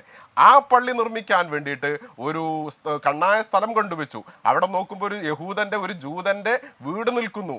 അങ്ങനെ ഭരണകൂടം ആ വീട് പൊളിച്ചിട്ട്, യഹൂദന്റെ വീട് പൊളിച്ചിട്ട് അവിടെ പള്ളി നിർമ്മിക്കാൻ അവർ ആഗ്രഹിച്ചു. അങ്ങനെ ജൂതന്റെ വീട് പൊളിക്കാൻ ചെന്ന സന്ദർഭത്തിൽ അയാൾ പ്രതിഷേധിച്ചു. സ്വാഭാവികമായും ഭരണാധികാരി അന്നത്തെ ഇസ്ലാമിക ലോകത്തിന്റെ, ഈ ബാബർ ചക്രവർത്തി ജീവിച്ചിരിക്കുന്ന കാലത്താണിത്, ഇസ്ലാമിക ലോകത്തിന്റെ ഏറ്റവും വലിയ പണ്ഡിതനായ അന്നത്തെ ഷെയ്ഖുൽ ഇസ്ലാം എന്ന് പേരുള്ള ഷംസുദ്ദീൻ എന്ന് പറയുന്ന ഏറ്റവും വലിയ ജ്ഞാനിയോട് അഭിപ്രായം ചോദിച്ചു. അദ്ദേഹം ഫത്വ കൊടുത്തു. ജൂതന്റെ പ്രൈവറ്റ് പ്രോപ്പർട്ടിയാണത്. ജൂതന്റെ പ്രൈവറ്റ് പ്രോപ്പർട്ടിയായ ആ സ്ഥലം, ആ വീട് പൊളിച്ചുകൊണ്ട് ഒരു കാരണവശാലും പള്ളി നിർമ്മിക്കാൻ പാടുള്ളതല്ല, ആകയാൽ അയാളുടെ സമ്മതം വേണമെന്ന് പറഞ്ഞു. അങ്ങനെ ഭരണാധികാരി നേരിട്ട് പോയി ആ യഹൂദനിൽ നിന്ന് അയാളോട് യാചിച്ചു, വണങ്ങി, അങ്ങനെയാണ് അയാളിൽ നിന്ന് ഭൂമി നേട്ടെടുത്തിട്ട് ഈ പള്ളി ഉണ്ടാക്കുന്നത്. ഇത് ബാബർ ചക്രവർത്തി ജീവിച്ചിരിക്കുന്ന കാലത്ത് ഉണ്ടാകുന്നതാണ്. ലോകത്തെല്ലായിടത്തും ശ്രീ സാദിഖ് ഫൈസി താനൂർ, ഇത് സുപ്രീം കോടതി രാജ്യത്തിന്റെ പരമോന്നത നീതിന്യായ സംവിധാനത്തിലൂടെ വന്ന് വരികയും പരിഹരിക്കപ്പെടുകയും ചെയ്തു കഴിഞ്ഞ ഒരു കാര്യത്തിലാണ് ഇപ്പോൾ നമ്മൾ നിൽക്കുന്നത്. അവിടെ എൻ്റെ ചോദ്യം, ഈ പ്രശ്നത്തിൽ, അതായത് ഈ രാമക്ഷേത്രത്തിലെ ഈ പ്രതിഷ്ഠാ ദിനവുമായി ബന്ധപ്പെട്ട ക്ഷണം സംബന്ധിച്ച് ഈ സമസ്ത ഉയർത്തുന്നൊരു ആശങ്ക, ഈ നിലയിലാണ് കോൺഗ്രസിനെ പോലെയുള്ള കക്ഷികൾ നിലപാട് സ്വീകരിക്കുന്നതെങ്കിൽ 2024 ഒരു തുടർഭരണമായിരിക്കും BJPക്ക് ലഭിക്കുക എന്നതാണ്. കോൺഗ്രസ് ഇവിടെ പറയുന്നത് ഇത് വ്യക്തി താല്പര്യമാണ്, ഇത് വിശ്വാസവുമായി ബന്ധപ്പെട്ട ഒന്നാണ്, അതുകൊണ്ട് വ്യക്തികൾ അതിൽ തീരുമാനമെടുക്കട്ടെ, പാർട്ടി അതിൻ്റെ മതേതര കാഴ്ചപ്പാടും നിലപാടുകളുമായി മുന്നോട്ട് പോകുമെന്നാണ്. അതിനെ ഉൾക്കൊള്ളുന്നതിൽ എന്താണ് നിങ്ങൾക്ക് തടസ്സം? എവിടെയാണ് നിങ്ങൾ അതിനെ ആശങ്കയോടുകൂടി കാണുന്നത്, സംശയത്തോടുകൂടി കാണുന്നത്? ഇവിടെ 2024 BJP അധികാരത്തിൽ വരുമോ വരില്ലേ എന്നുള്ളതല്ല സമസ്തയുടെ ഏറ്റവും പ്രധാനപ്പെട്ട ആശങ്ക. മറിച്ച് ഇവിടെ ബാബരി മസ്ജിദ് ഒരു അധ്യായം അവിടെ അടച്ചു വെക്കുമ്പോൾ നിരവധി അധ്യായങ്ങൾ ഇപ്പുറത്ത് തുറക്കപ്പെടുന്നുണ്ട്. സ്വാഭാവികമായും അധികാര രാഷ്ട്രീയത്തിന് വേണ്ടിയിട്ട് ഗ്യാൻവാപി പള്ളിയുടെ പ്രശ്നം ഞാൻ പറഞ്ഞു, അതേപോലെ കാശിയിലെ പള്ളിയുടെ പ്രശ്നങ്ങൾ പറഞ്ഞു. ഇത് ഇന്ത്യയിൽ ഉടനീളം നടക്കാൻ പോകുന്ന ഒരു വലിയ കാരണം, ഈ പറയുന്ന മതവുമായി ബന്ധപ്പെട്ട് അധികാര രാഷ്ട്രീയത്തെ, മഹാഭൂരിപക്ഷത്തെ എങ്ങനെ വൈകാരികമായ തലത്തിൽ അവരെ കൊണ്ടുപോകും, വൈകാരികമായ അവരുടെ വികാരങ്ങളെ എങ്ങനെ ഇളക്കി വിട്ടിട്ട് അധികാരത്തിലെത്താമെന്ന് ആരൊക്കെ ചിന്തിക്കുന്നുവോ അതനുസരിച്ച് മുന്നോട്ട് പോകാവുന്ന എമ്പാടും കേസുകൾ ഇന്ത്യയിലുണ്ട്. അത് കോൺഗ്രസിനെ പോലെയുള്ള കക്ഷികൾ മനസ്സിലാക്കുന്നില്ല എന്നുള്ളതാണ് നമ്മുടെ ആശങ്ക.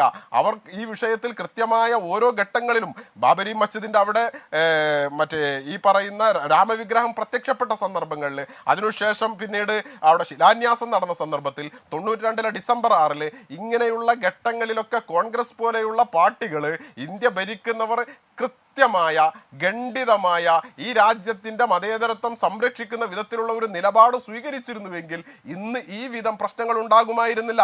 ഈ പ്രശ്നങ്ങൾ അടുത്ത ആരാധനാലയങ്ങളിലേക്ക് കൂടി നീങ്ങുന്ന പ്രശ്നങ്ങൾ ഉണ്ടാകുമായിരുന്നില്ല. നമ്മൾ മനസ്സിലാക്കേണ്ട ഒരു യാഥാർത്ഥ്യമുണ്ട്.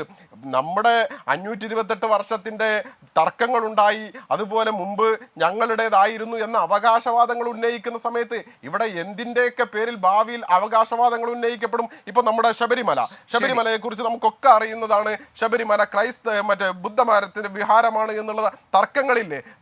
തൃശ്ശൂരിലെ വടക്കുനാഥ് ക്ഷേത്രത്തെ കുറിച്ച് തർക്കങ്ങളില്ലേ? അതേപോലെ നമ്മുടെ ഒഡീഷയിലെ പുരിയിലെ ജഗന്നാഥ് ക്ഷേത്രത്തെ കുറിച്ച് സ്വാമി വിവേകാനന്ദന്റെ പുസ്തകങ്ങളിൽ കാണാം. അത് ബുദ്ധവിഹാരമായിരുന്നു, ബുദ്ധ പെഡോഗയായിരുന്നു. സ്വാഭാവികമായും ഇത് ഇത്തരം ക്ലെയിമുകൾ വരികയും ഇതെല്ലാം തന്നെ ഈ ഭൂരിപക്ഷം ഹിന്ദുക്കളുള്ള ഒരു രാജ്യത്ത് ഇതൊക്കെ തന്നെ രാഷ്ട്രീയമായി ഉപയോഗിക്കപ്പെടുകയും ചെയ്യുന്നതിലെ ആശങ്കയെക്കുറിച്ചാണ് ഇവിടെ സാദിഖ് ഫൈസി താനൂർ ചില വിഷയങ്ങൾ ഉന്നയിച്ചിരിക്കുന്നത്. സമാനമായ ഒരു സംഭവം തന്നെയായിരുന്നു ശ്രീരാമക്ഷേത്രത്തിന് സംഭവിച്ചതെന്ന ആശങ്ക അവർ പങ്കുവെക്കുകയാണ്. അതിനുള്ള മറുപടി ശ്രീ വി രാജേഷ്. ഗോപികൃഷ്ണൻ, നമ്മുടെ ജനാധിപത്യ സംവിധാനത്തിൽ പ്രത്യേകിച്ചും ഒരു തുറന്ന ചർച്ചയൊക്കെ നടക്കുന്ന നമ്മുടെ ഈ രാജ്യത്ത് ഏതൊരു വിഷയം വന്നാലും സ്വാഭാവികമായിട്ടും അത് രാഷ്ട്രീയ പ്രതലങ്ങളിൽ ചർച്ചയാകും. തെരഞ്ഞെടുപ്പ് വരുമ്പോഴേക്കും നമ്മൾ എത്രയൊക്കെ നിയന്ത്രിച്ചാലും ഏതൊക്കെ നിയമങ്ങളുണ്ടെങ്കിലും പറയാവുന്നതും പറയാൻ പാടില്ലാത്തതുമായുള്ള കാര്യങ്ങൾ പലതും സംസാരിക്കും. അതിലൊന്നും നമുക്ക് നിയന്ത്രണം ഏർപ്പെടുത്താൻ സാധിക്കില്ല. പക്ഷേ 2024 നടക്കുന്ന തെരഞ്ഞെടുപ്പുമായി ബന്ധപ്പെട്ട് ഈ അയോധ്യയിലെ പ്രാണപ്രതിഷ്ഠയെ കൊണ്ടുവരേണ്ട ആവശ്യമില്ല എന്നാണ് എനിക്ക് പറയുവാനുള്ളത്. കാരണം 2014 ഒറ്റയ്ക്ക് നരേന്ദ്രമോദിയുടെ നേതൃത്വത്തിൽ ഗവൺമെൻറ് അധികാരത്തിൽ വരുന്നു. 2019 അതിനേക്കാൾ ഭൂരിപക്ഷത്തിൽ വീണ്ടും നരേന്ദ്രമോദിയുടെ നേതൃത്വത്തിൽ ഗവൺമെൻറ് അധികാരത്തിൽ വരുന്നു. അപ്പോൾ ഈ 2 തെരഞ്ഞെടുപ്പുകളിലെയും സമയത്ത് അയോധ്യയിലെ ശ്രീരാമക്ഷേത്രം പൂർത്തിയായിരുന്നില്ല. ആ വിഷയം രാഷ്ട്രീയ അന്തരീക്ഷത്തിലുണ്ടായിരുന്നത് നൂറ്റാണ്ടുകൾ കൊണ്ടേ ഉണ്ട്. അപ്പോൾ 2024 നരേന്ദ്രമോദി ഗവൺമെൻറ് അധികാരത്തിൽ വരാൻ വേണ്ടി കഴിഞ്ഞ 10 വർഷത്തെ അഴിമതിരഹിത ഭരണം മാത്രം പറഞ്ഞാൽ മതി. ജനോപകാര പ്രവർത്തനങ്ങൾ ഒരുപാട് നടത്തിയിട്ടുണ്ട്. ആ പ്രവർത്തനങ്ങൾ പറയുന്നതോടുകൂടി നല്ല ഭൂരിപക്ഷത്തിൽ ഗവൺമെൻറ് അധികാരത്തിൽ വരുന്നു എന്നുള്ള കാര്യത്തിൽ ഞങ്ങൾക്ക് നല്ല ആത്മവിശ്വാസമുണ്ട്. ജനങ്ങളാണ് തീരുമാനിക്കേണ്ടത്. എനിക്ക് സൂചിപ്പിക്കുവാനുള്ളത്, ഇപ്പോൾ ശബരിമലയെക്കുറിച്ച് ഇവിടെ ഒരു ഇസ്ലാമിക മത പണ്ഡിതൻ അദ്ദേഹം ചില കാര്യങ്ങൾ പങ്കുവച്ചു. ഞാൻ പറയുന്നു, ശബരിമല ഇന്നലത്തെ ചർച്ചയിൽ അനിൽ ബോസ് ഞാനും പങ്കെടുത്തൊരു ചർച്ചയുണ്ടായിരുന്നു. ഞാൻ പറഞ്ഞല്ലോ, ഒരുപാട് തവണ ശബരിമലയിൽ പോയിട്ടുള്ള വ്യക്തിയാണ് ഞാൻ ഇപ്പോഴും പോയിക്കൊണ്ടിരിക്കുകയാണ്. ശബരിമലയിൽ പോയിട്ടുള്ള എല്ലാ വർഷവും എൻ്റെ കന്നിമല 3ാം ക്ലാസ്സിൽ 2ാം ക്ലാസ്സിൽ പഠിക്കുമ്പോഴാണ് ഞാൻ ആദ്യമായിട്ട് പോകുന്നത്. കന്നിമല മുതൽ വളരെ കൗതുകത്തോടെ വാവരസ്വാമിയുടെ നടയിൽ പ്രാർത്ഥിച്ചിട്ടാണ് ഞങ്ങൾ തിരിച്ചിറങ്ങുന്നത്. അതോടൊപ്പം തന്നെ എരിമേലിയിൽ പോകുമ്പോഴൊക്കെ തന്നെ ആ പള്ളിയിലും ആ തൊട്ടടുത്ത ക്ഷേത്രത്തിലും സന്ദർശനം നടത്താറുണ്ട്. എന്ത് മനോഹരമായിട്ടാണ്! ശബരിമലയിൽ ഏതൊക്കെ തരത്തിലുള്ള വികസന പ്രവർത്തനങ്ങൾ നടക്കുന്നുണ്ട് അതൊക്കെ വാവരസ്വാമിയുടെ നടയിൽ നടക്കണം. ഞാൻ ഒരു കാര്യം കൂടി പറയട്ടെ, ഗോപിക്ക് അറിയാമായിരിക്കും. ഞാൻ യുവമോർച്ചയുടെ സംസ്ഥാന പ്രസിഡന്റ് ആയിരുന്നപ്പോൾ ശബരിമലയിലെ ടോൾ പിരിവുമായി ബന്ധപ്പെട്ട് ഒരു 10-20 ദിവസം അവിടെ പമ്പയിലും സന്നിധാനത്തും താമസിച്ച് ചില കാര്യങ്ങൾക്ക് നേതൃത്വം കൊടുത്ത വ്യക്തിയാണ്. ഇപ്പോൾ 2010-13 കാലഘട്ടങ്ങളിൽ. അന്ന് ഞാൻ മനസ്സിലാക്കിയ ഒരു കാര്യം, ശബരിമല തീർത്ഥാടനവുമായി ബന്ധപ്പെട്ട് അവിടെ കച്ചവട സ്ഥാപനങ്ങൾ നടത്തുന്നതിൽ ഒരു 50 മുതൽ 60% വരെ ഇസ്ലാമിക സഹോദരന്മാരാണ്. നമ്മൾ ആ സന്നിധാനത്തേക്ക് ആ പടിക്കെട്ട് കഴിഞ്ഞാൽ വലിയ നടപ്പന്തൽ തുടങ്ങുമ്പോഴേക്ക് ഇടത് സൈഡിലൂടെ ഒരു വളരെ പ്രധാനപ്പെട്ട ഒരു ഹോട്ടലുണ്ട്. കഴിഞ്ഞൊരു 4-5 വർഷമായി ഞാൻ ശബരിമലയിൽ പോകുമ്പോഴേക്കും മിനിമം ഒരു 2-3 നേരമെങ്കിലും ഭക്ഷണം കഴിക്കുന്ന അവിടെ നിന്ന് ഒരു ഇസ്ലാമിക സഹോദരനാണ് നടത്തുന്നത്. അവിടെ 60%, ഞാൻ അടിവരയിട്ട് പറയുന്നു, 50 മുതൽ 60%. എന്ത് ഭംഗിയായിട്ട് അവർ ആ ഒരു തീർത്ഥാടന കാലത്തെ കച്ചവടം കൊണ്ട് അവരുടെ കുടുംബം പുലർത്തുന്നു. ഞങ്ങൾക്കൊക്കെ അറിയാം, ഞങ്ങളൊക്കെ തന്നെ നല്ല പരിചയമാണ്. ഞങ്ങളൊക്കെ പലപ്പോഴും ടെലിഫോണിൽ അങ്ങോട്ടും ഇങ്ങോട്ടും സംസാരിക്കുന്നുണ്ട് പല കാര്യങ്ങൾക്കും. ഞാൻ ചോദിക്കുന്നത്, ഇത്തരത്തിൽ എന്തുകൊണ്ട് ഇതൊക്കെ തന്നെ മാതൃകയായിക്കൊണ്ട് നമുക്ക് അയോധ്യയെ കണ്ടുകൂടാ? എന്തിനാണ് ഈ തെരഞ്ഞെടുപ്പ് രാഷ്ട്രീയത്തിലേക്കും ചർച്ചയിലേക്കും വലിച്ചിരിക്കുന്നത്? ഇപ്പോൾ ഇന്ത്യൻ നാഷണൽ കോൺഗ്രസിൻ്റെ ചില നേതാക്കന്മാർ അവിടെ വരാൻ തീരുമാനിക്കുന്നു, അവർ വരുന്നു. ആ പ്രസ്ഥാനത്തെ എന്തിനാണ് ഞങ്ങൾക്ക് ആശയപരമായി ഞങ്ങൾ ഒരിക്കലും ഇന്ത്യൻ നാഷണൽ കോൺഗ്രസ് യോജിച്ചിട്ടുമില്ല, യോജിക്കുകയുമില്ല. പക്ഷേ എല്ലാ കാലത്തും ആ പ്രസ്ഥാനവുമായി യോജിക്കാത്ത ഒരൊറ്റ പാർട്ടി BJP ഉള്ളൂ. മാർക്സിസ്റ്റ് പാർട്ടി വരെ പലപ്പോഴും അടിയന്തരാവസ്ഥയെ തുടർന്നൊക്കെ തന്നെ ഞങ്ങളുമായിട്ട് പല ഘട്ടങ്ങളിലും യോജിച്ചിട്ടുണ്ടോ? അവരെ ഈ രീതിയിലുള്ള ചർച്ചകളിലേക്ക് കൊണ്ടുവന്ന് അനാവശ്യമായി ജനമനസ്സുകളിൽ മുറിവുണ്ടാക്കാൻ നോക്കരുത്. മുറിവ് പൊറുപ്പിക്കുന്നതായിരിക്കണം അയോധ്യ. ഇവിടെ നിന്നുള്ള മുന്നേറ്റം ലോകം മുഴുവനും ഇന്ത്യ മുന്നോട്ട് വയ്ക്കുന്ന സമാധാന സന്ദേശത്തെ ആശ്രയിക്കുമ്പോൾ അതിനൊരു മാതൃകയാകണം അയോധ്യ എന്നാണ് എനിക്ക് പറയുവാനുള്ളത്. അയോധ്യയിലെ പ്രാണപ്രതിഷ്ഠ ഇപ്പോൾ നടന്നാലും നടന്നില്ലെങ്കിലും അത് തെരഞ്ഞെടുപ്പിൽ BJPക്ക് ഗുണകരമോ ദോഷകരമോ ആയിട്ടൊന്നും വരില്ല. കാരണം ഞാൻ അടിവരയിട്ട് പറയുകയാണ് ഗോപി, 2014-ലും 2019-ലും അയോധ്യയിൽ പ്രതിഷ്ഠ നടന്നില്ല. ഞങ്ങൾ ഗവൺമെൻറ് അധികാരത്തിൽ വന്നില്ലേ, ഒറ്റയ്ക്ക് ഭൂരിപക്ഷം ഈ 14-നേക്കാൾ കൂടുതൽ വോട്ടിൻ്റെ സീറ്റിൻ്റെ ഭൂരിപക്ഷത്തിലല്ലേ വന്നിട്ടുള്ളത്. മാർക്സിസ്റ്റ് പാർട്ടി ഒരു കാര്യം മനസ്സിലാക്കേണ്ടത്, മാർക്സിസ്റ്റ് പാർട്ടി ഒരു ഉത്തരവാദിത്തപ്പെട്ട രാഷ്ട്രീയ പാർട്ടിയാണ്. തീരുമാനങ്ങൾ എടുക്കുമ്പോൾ ഇത്തരത്തിലുള്ള വിഷയങ്ങൾ പൊതുസമൂഹത്തിൽ ചർച്ചയ്ക്ക് വരുമ്പോൾ ജനമനസ്സുകളിൽ മുറിവുണ്ടാക്കുവാനും അതിൽ നിന്നും രാഷ്ട്രീയ മുതലെടുപ്പ് നടത്തുവാനും ആ പ്രസ്ഥാനം ശ്രമിക്കില്ല എന്നാണ് ഞാൻ മനസ്സിലാക്കുന്നത്. പക്ഷേ ചില നിലപാടുകൾ അത്തരത്തിൽ ആയിപ്പോകുന്നതിൽ ആശങ്കയും വിഷമവും വേദനയും ഉണ്ട്. അവർ നിലപാട് തിരുത്തുമെന്ന് തന്നെയാണ് ഞങ്ങൾ പ്രതീക്ഷിക്കുന്നത്. തീർച്ചയായിട്ടും അയോധ്യ ഞാൻ നേരത്തെ പറഞ്ഞതുപോലെ നമ്മുടെ രാജ്യത്തിൻ്റെ സമവായത്തിൻ്റെയും സമന്വയത്തിൻ്റെയും കരുത്തിൻ്റെയും ദേശീയതയുടെയും പ്രതീകമായി മാറും. ക്രൈസ്തവ ഇസ്ലാമിക സഹോദരന്മാർക്കുൾപ്പെടെ അവിടെ വന്ന് തീർച്ചയായിട്ടും ആരാധിക്കുവാനുള്ള സൗകര്യങ്ങളുണ്ടാകണം. അതിൻ്റെ തൊട്ടടുത്ത് ഉയരാൻ പോകുന്ന ഇസ്ലാമിക ആരാധനാലയത്തിലും അവരുടെ നിയമവാലികൾ അനുസരിച്ചുകൊണ്ട് മറ്റുള്ളവർക്ക് ഏതൊക്കെ തരത്തിൽ ഏത് എക്സ്റ്റെൻറ്റ് വരെ കടന്നു ചെല്ലാൻ സാധിക്കുമോ ആ രീതിയിലുള്ള കാര്യങ്ങളൊക്കെ ഉണ്ടാകണം. ഇന്ത്യ ഒരു മാതൃകയാകട്ടെ ലോകത്തിന്. ആ രീതിയിലുള്ള ചർച്ചകൾക്ക് വേണ്ടിയാകണം മാധ്യമങ്ങൾ ഉൾപ്പെടെ നേതൃത്വം കൊടുക്കുവാൻ എന്നുള്ള കാര്യമാണ് എനിക്ക് പറയാനുള്ളത്. ശരി, ഞാൻ വരാം. ഇന്ത്യ സഖ്യം ഇതെങ്ങനെ കാണുന്നു? കോൺഗ്രസിന് മേൽ സമ്മർദ്ദമുണ്ടോ? അഡ്വക്കേറ്റ് അനിൽ ബോസ്, അയോധ്യയിലെ രാമക്ഷേത്രത്തിലെ പ്രാണപ്രതിഷ്ഠാ ചടങ്ങ് BJP ഒരു രാഷ്ട്രീയ വിഷയമാക്കി കൊണ്ടുവരും എന്ന അഭിപ്രായം കോൺഗ്രസിനുണ്ടോ?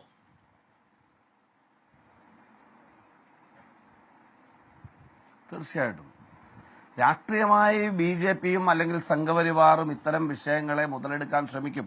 അതിനെ നമ്മൾ രാഷ്ട്രീയമായിട്ടാണ് ചെറുക്കേണ്ടത്. അത് ഞാൻ തുടക്കത്തിൽ പറഞ്ഞു, ഇന്നലെ നടന്ന ചർച്ചയിലും പറഞ്ഞു, ഇപ്പോഴും പറയുന്നു. വളരെ കൃത്യമാണ് കാര്യങ്ങൾ. രാമക്ഷേത്രത്തിൽ ഒരാൾ പോകുന്നതും പോകാത്തതും മറ്റൊരു വിഷയം. അതിനെ ഇന്ത്യൻ ഭരണകൂടം രാഷ്ട്രീയമായി ഉപയോഗിക്കാൻ ശ്രമിച്ചാൽ അതിനെ രാഷ്ട്രീയമായി ചെറുക്കേണ്ടത് എങ്ങനെയാണെന്ന് കോൺഗ്രസ് പാർട്ടിക്ക് അറിയാം. അത് കോൺഗ്രസ് പാർട്ടി എല്ലാ കാലത്തും ആ നിലപാട് സ്വീകരിച്ചിട്ടുണ്ട്, ആ നിലപാട് സ്വീകരിക്കും. ഇവിടെ ഈ ചർച്ചയിൽ പലപ്പോഴും എന്റെ വാക്പ്രയോഗങ്ങളെ ദുർവ്യാഖ്യാനം ചെയ്തിട്ടുണ്ടോ എന്ന് എനിക്ക് സംശയമുള്ളതുകൊണ്ട് ഒരു ക്ലാരിറ്റി വരുത്താൻ ഞാൻ പറയുകയാണ്. എന്റെ പാർട്ടിയെ സംബന്ധിച്ചിടത്തോളം എന്റെ പാർട്ടിയുടെ നിലപാട് പറയേണ്ടത് കോൺഗ്രസ് പ്രസിഡന്റ് മല്ലികാർജ്ജുൻ ഖാർഗെയോ സംഘടനാ ചുമതലയുള്ള ജനറൽ സെക്രട്ടറി ശ്രീ KC വേണുഗോപാലോ ആണ്. അദ്ദേഹം വളരെ ക്ലാരിറ്റിയോടുകൂടി പറഞ്ഞു, ഞങ്ങൾക്ക് ക്ഷണം കിട്ടിയിട്ടുണ്ട്, ആ ക്ഷണിച്ചതിൽ ഞങ്ങൾക്ക് സന്തോഷമുണ്ട്. അതിരഞ്ജൻ ചൗധരി പറഞ്ഞു ഞങ്ങൾക്ക് സന്തോഷമുണ്ട്. പിന്നെ മറ്റു കാര്യങ്ങൾ അതിനെ സംബന്ധിച്ച് ഉചിതമായ സമയത്ത് തീരുമാനമെടുക്കും. പിന്നെ അദ്ദേഹം ഒഴിഞ്ഞു മാറി എന്ന വ്യാഖ്യാനം നിങ്ങൾ എന്തിനാണ് കൊടുക്കുന്നത്? ഭാരത് ജോഡോ യാത്രയുടെ 2ാം ഘട്ടം എന്നുള്ളതിൽ ഭാരത് ന്യായ് യാത്ര നടത്തുന്നതിന് വേണ്ടി വാർത്താ സമ്മേളനം നടത്തുമ്പോൾ അല്ലെങ്കിൽ പത്രക്കാരെ കാണുമ്പോൾ നിങ്ങൾ മറ്റൊരു വിഷയം എടുത്തിട്ട് ഡൈവേർട്ട് ചെയ്തു പോയാൽ ഞങ്ങൾ 16,000 കിലോമീറ്റർ രാഹുൽ ഗാന്ധി നടത്താൻ പോകുന്ന വലിയ ചരിത്രപരമാകാൻ പോകുന്ന സാമൂഹിക നന്മയ്ക്കും സാമൂഹിക നീതിക്കും വേണ്ടിയുള്ള ഒരു യാത്രയുടെ വാർത്താ പ്രാധാന്യം അത് ഡൈവേർട്ട് ചെയ്യാൻ ഞങ്ങൾ അനുവദിച്ചു കൊടുക്കുമോ? ഞങ്ങൾക്ക് അനുവദിച്ചു കൊടുക്കാൻ കഴിയുമോ? അതിന് അനുവദിച്ചു കൊടുക്കാൻ കഴിയില്ല. പിന്നൊന്ന്, ഫൈസി ഈ ചർച്ചയിൽ പങ്കെടുത്തുകൊണ്ട് പറഞ്ഞു, എനിക്ക് അദ്ദേഹത്തെ ബഹുമാനമാണ്, താല്പര്യമാണ്. ഞാൻ അവരുമൊക്കെ ആയിട്ട് നല്ല ബന്ധം, സമസ്തയുമായിട്ടും അതുപോലെ ലീഗിന്റെ നേതാക്കളുമൊക്കെ ആയിട്ടും പാണക്കാടും ഒക്കെ ആയിട്ട് നല്ല ബന്ധം പുലർത്തുന്ന ഒരാളാണ് ഞാൻ. വളരെ കൃത്യമായി ഞാൻ പറയാൻ ആഗ്രഹിക്കുന്നു. നിങ്ങൾ പറഞ്ഞെന്താ അവിടെ ബാബറി മസ്ജിദിന്റെ താഴികക്കുടം തകർത്തു, അത് കോൺഗ്രസ് പാർട്ടിയുടെ പിടിപ്പുകേടാണ്, അന്നിരുന്ന പ്രധാനമന്ത്രിമാരുടെ പിടിപ്പുകേടാണ്. വസ്തുതാവിരുദ്ധമായി ചർച്ചയിൽ വന്നിരുന്ന് പറഞ്ഞു പോരുത്. കഴിഞ്ഞുപോയ കാര്യമാണ്, വീണ്ടും ചർച്ച ചെയ്യുന്നതിൽ അർത്ഥമില്ലെങ്കിൽ പോലും ക്ലാരിറ്റി വരുത്തേണ്ടത് കൊണ്ട് ഞാൻ പറയുക. ഇന്ത്യയിൽ അന്ന് പ്രധാനമന്ത്രി എന്ന് പറയുന്നത് ശ്രീ PV നരസിംഹറാവുവാണ്. അന്ന് UP എന്ന് പറയുന്ന സ്ഥലത്തെ മുഖ്യമന്ത്രി എന്ന് പറയുന്നത് കല്യാൺ സിംഗ് ആണ്, BJPയുടെ മുഖ്യമന്ത്രിയാണ്. നിങ്ങൾ അറിഞ്ഞിരിക്കണം. ഇന്ത്യയിൽ പ്രധാനമന്ത്രി വിളിച്ചുകൂട്ടുന്ന മുഖ്യമന്ത്രിമാരുടെ സമ്മേളനത്തിൽ ഈ വിഷയത്തിൽ ആകുലത ഉണ്ടാകുന്നു. രാജ്യത്തൊരു ഭരണഘടനയുണ്ടെന്നേ, ഇവിടെ ഒരു ഫെഡറൽ സിസ്റ്റം നിലനിൽക്കുന്നുണ്ട്. അപ്പം കേന്ദ്ര സർക്കാർ ഇടപെട്ട് ബാബറി മസ്ജിദ് അല്ലെങ്കിൽ രാമജന്മഭൂമി പ്രശ്നത്തിൽ അവിടെ സംരക്ഷണം ഉറപ്പാക്കണം എന്നത് പ്രഥമ പരിഗണനയുള്ള വിഷയമാണ്. അവിടെ ഒരു സംസ്ഥാന ഗവൺമെന്റ് അധികാരത്തിൽ കടന്നുകയറി പ്രധാനമന്ത്രി ഇടപെടാൻ തയ്യാറായില്ല. എന്തുകൊണ്ടാ?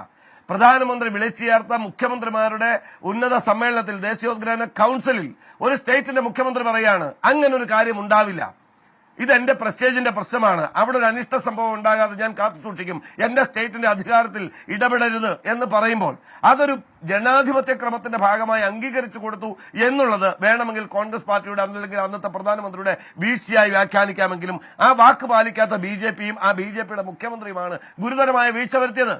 അതുമൂലമാണ് ആ താഴികക്കുടം തകരുന്ന സാഹചര്യം ഉണ്ടായത്.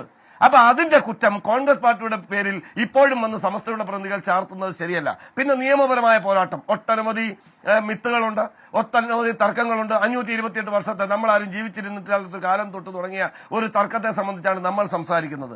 ഇന്ത്യയിൽ നിലനിൽക്കുന്ന വ്യവസ്ഥയ്ക്കനുസരിച്ച് സുപ്രീം കോടതി അവസാനമായി ഒരു തീരുമാനമെടുത്തു. ആ തീരുമാനത്തിൽ ആരും തർക്കം പറയാൻ വേദിയില്ല, അങ്ങനെ തർക്കം പറയാൻ കഴിയില്ല. അന്ന് അതിന്റെ പേരിൽ ഒരു പ്രതികരണവും പ്രതിഫലനവും വൈകാരികമായിട്ട് ഈ രാജ്യത്തുണ്ടായില്ല. എല്ലാവരും അത് ഉൾക്കൊണ്ടു. പ്രത്യേകിച്ച് ഞാൻ വീണ്ടും ആവർത്തിക്കുന്നു, മുസ്ലിം സഹോദരന്മാർ അത് വളരെ പോസിറ്റീവായി ഉൾക്കൊണ്ടു. അതുകൊണ്ടാണ് അയോധ്യയിൽ ഇപ്പോൾ അവിടെ ക്ഷേത്രം പൂർത്തിയാകുന്നത്. അല്ലാതെ BJPയുടെ മിടുക്കോ സംഘപരിവാറിന്റെ മിടുക്കോ അല്ല. അല്ലെങ്കിൽ ഇവിടെ ഈ രാജ്യത്തെ ചോരപ്പുഴ ഒഴുകേണ്ട സന്ദർഭമാണ്, അതുണ്ടായില്ല.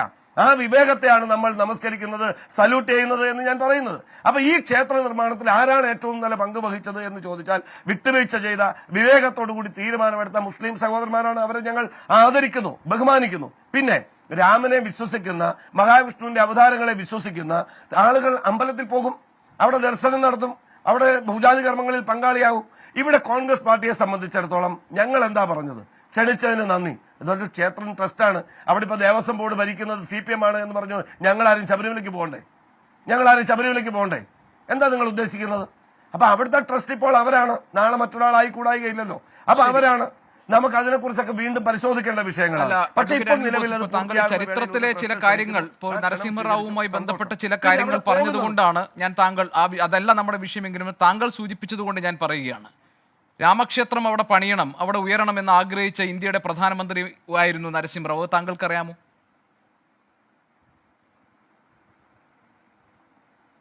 അല്ല, അങ്ങനെ നമ്മൾ ഊഹാപോഹങ്ങൾ വെച്ച് ഊഹാപോഹമല്ല. അതിന്റെ അതൊരു പുസ്തകം, ഹൗ പ്രൈം മിനിസ്റ്റേഴ്സ് ഡിസൈഡ് എന്ന നീരജ ചൗധരിയുടെ പുസ്തകത്തിൽ ഞാൻ അതിന്റെ വേറൊരു ഭാഗം താങ്കളോട് വായിക്കും. ഇന്നലെ ഞാൻ ഈ ചർച്ചയിൽ ഇത് പറഞ്ഞതാണ്. മുൻ CISF DIGയും IPS ഉദ്യോഗസ്ഥനുമായിരുന്ന കിഷോർ കുനാലിന്റെ വാക്കുകൾ ഞാൻ പറയാം. ഒറ്റ സെക്കൻഡ്. അതായത് രാംലല്ലയുടെ വിഗ്രഹങ്ങൾ സൂക്ഷിച്ചിരിക്കുന്ന ഭൂമിയിൽ ഒരു ക്ഷേത്രം പണിയണമെന്ന് നരസിംഹറാവു ആഗ്രഹിച്ചിരുന്നതായി അദ്ദേഹം പറയുന്നു.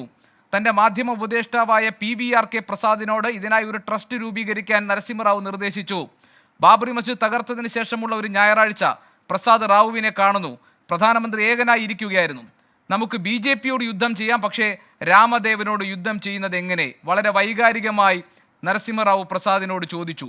കോൺഗ്രസ് ഒരു മതേതര കക്ഷിയാണെന്ന് പറയുമ്പോൾ നമ്മൾ നിരീശ്വരവാദികളാണെന്ന് അതിനർത്ഥമില്ല. അയോധ്യയിൽ ക്ഷേത്രം പണിയുമെന്ന വ്യാജേന ശ്രീരാമന്റെ മേൽ കുത്തക സ്ഥാപിച്ച ആളുകളെ കബളിപ്പിക്കുന്നതിനെ BJP എത്രകാലം ന്യായീകരിക്കും എന്ന ഒരു ഭാഗം നരസിംഹറാവു പറഞ്ഞതായി രേഖപ്പെടുത്തപ്പെട്ടിട്ടുണ്ട്. ഊഹാപോഹമല്ല.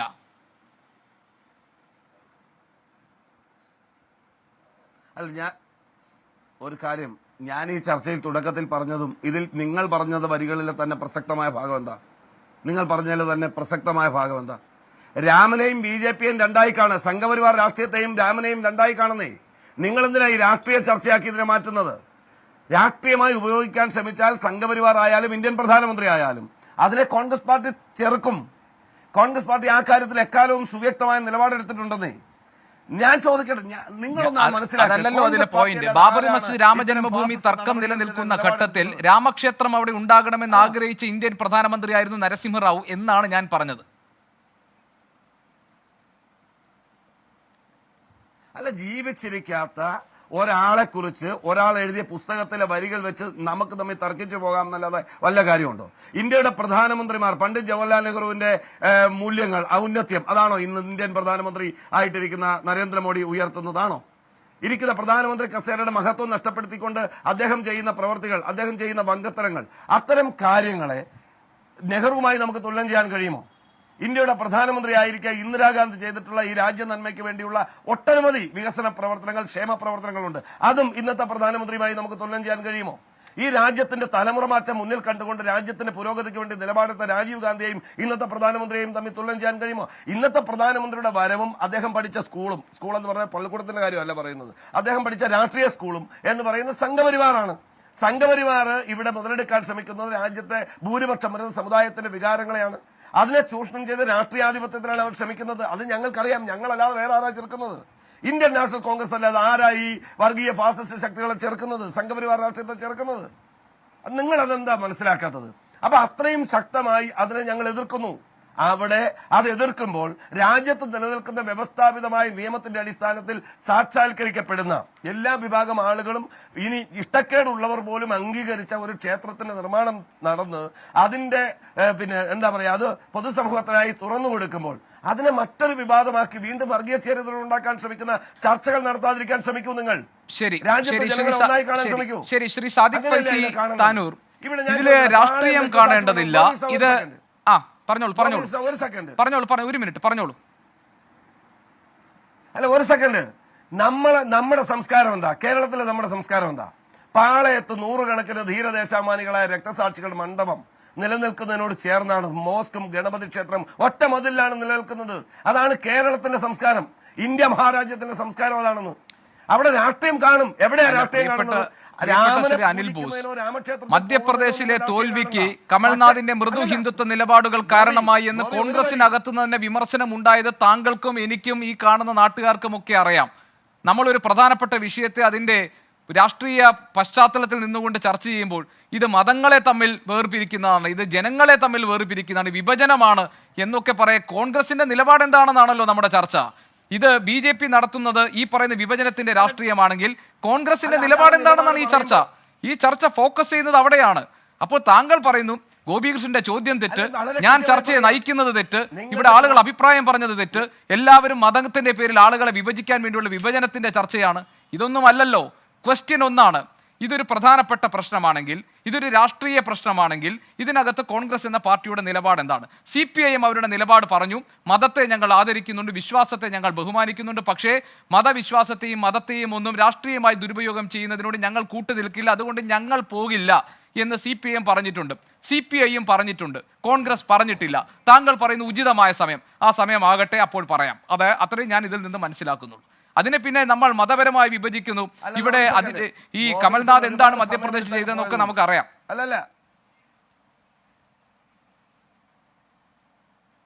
അല്ല ഗോപികൃഷ്ണൻ എല്ലാം അറിയാന്നേ. ഗോപികൃഷ്ണൻ പറയുന്നതാണോ ശരി? എന്താ ഗോപികൃഷ്ണൻ പറയുന്നത്? മധ്യപ്രദേശിൽ കമൽനാഥ് എടുത്ത രാഷ്ട്രീയം കൊണ്ടല്ല ഞങ്ങൾ തോറ്റത്. വ്യത്യസ്തമായ വീക്ഷണം ഒരു പാർട്ടിയിലുണ്ടാവും. കോൺഗ്രസ് പാർട്ടിയിൽ എല്ലാ കാലത്തും ഡിബേറ്റുകൾ ഉണ്ടതേ. മിലിറ്ററി പാർട്ടിയൊന്നുമല്ല ഞങ്ങളുടെ പാർട്ടി. അതിന്റെ അകത്ത് വ്യത്യസ്തമായ അഭിപ്രായമുണ്ട്. മധ്യപ്രദേശിൽ തോറ്റതിന് ഇതൊന്നുമല്ല കാരണം, അതിനേക്കാൾ അപ്പുറത്തുള്ള ഒരുപാട് കാരണങ്ങളുണ്ട്. ഞാൻ പലവട്ടം പല ചർച്ചകളിൽ പറഞ്ഞിട്ടുള്ളത് കൊണ്ടാണ് ആവർത്തിക്കാത്തത്.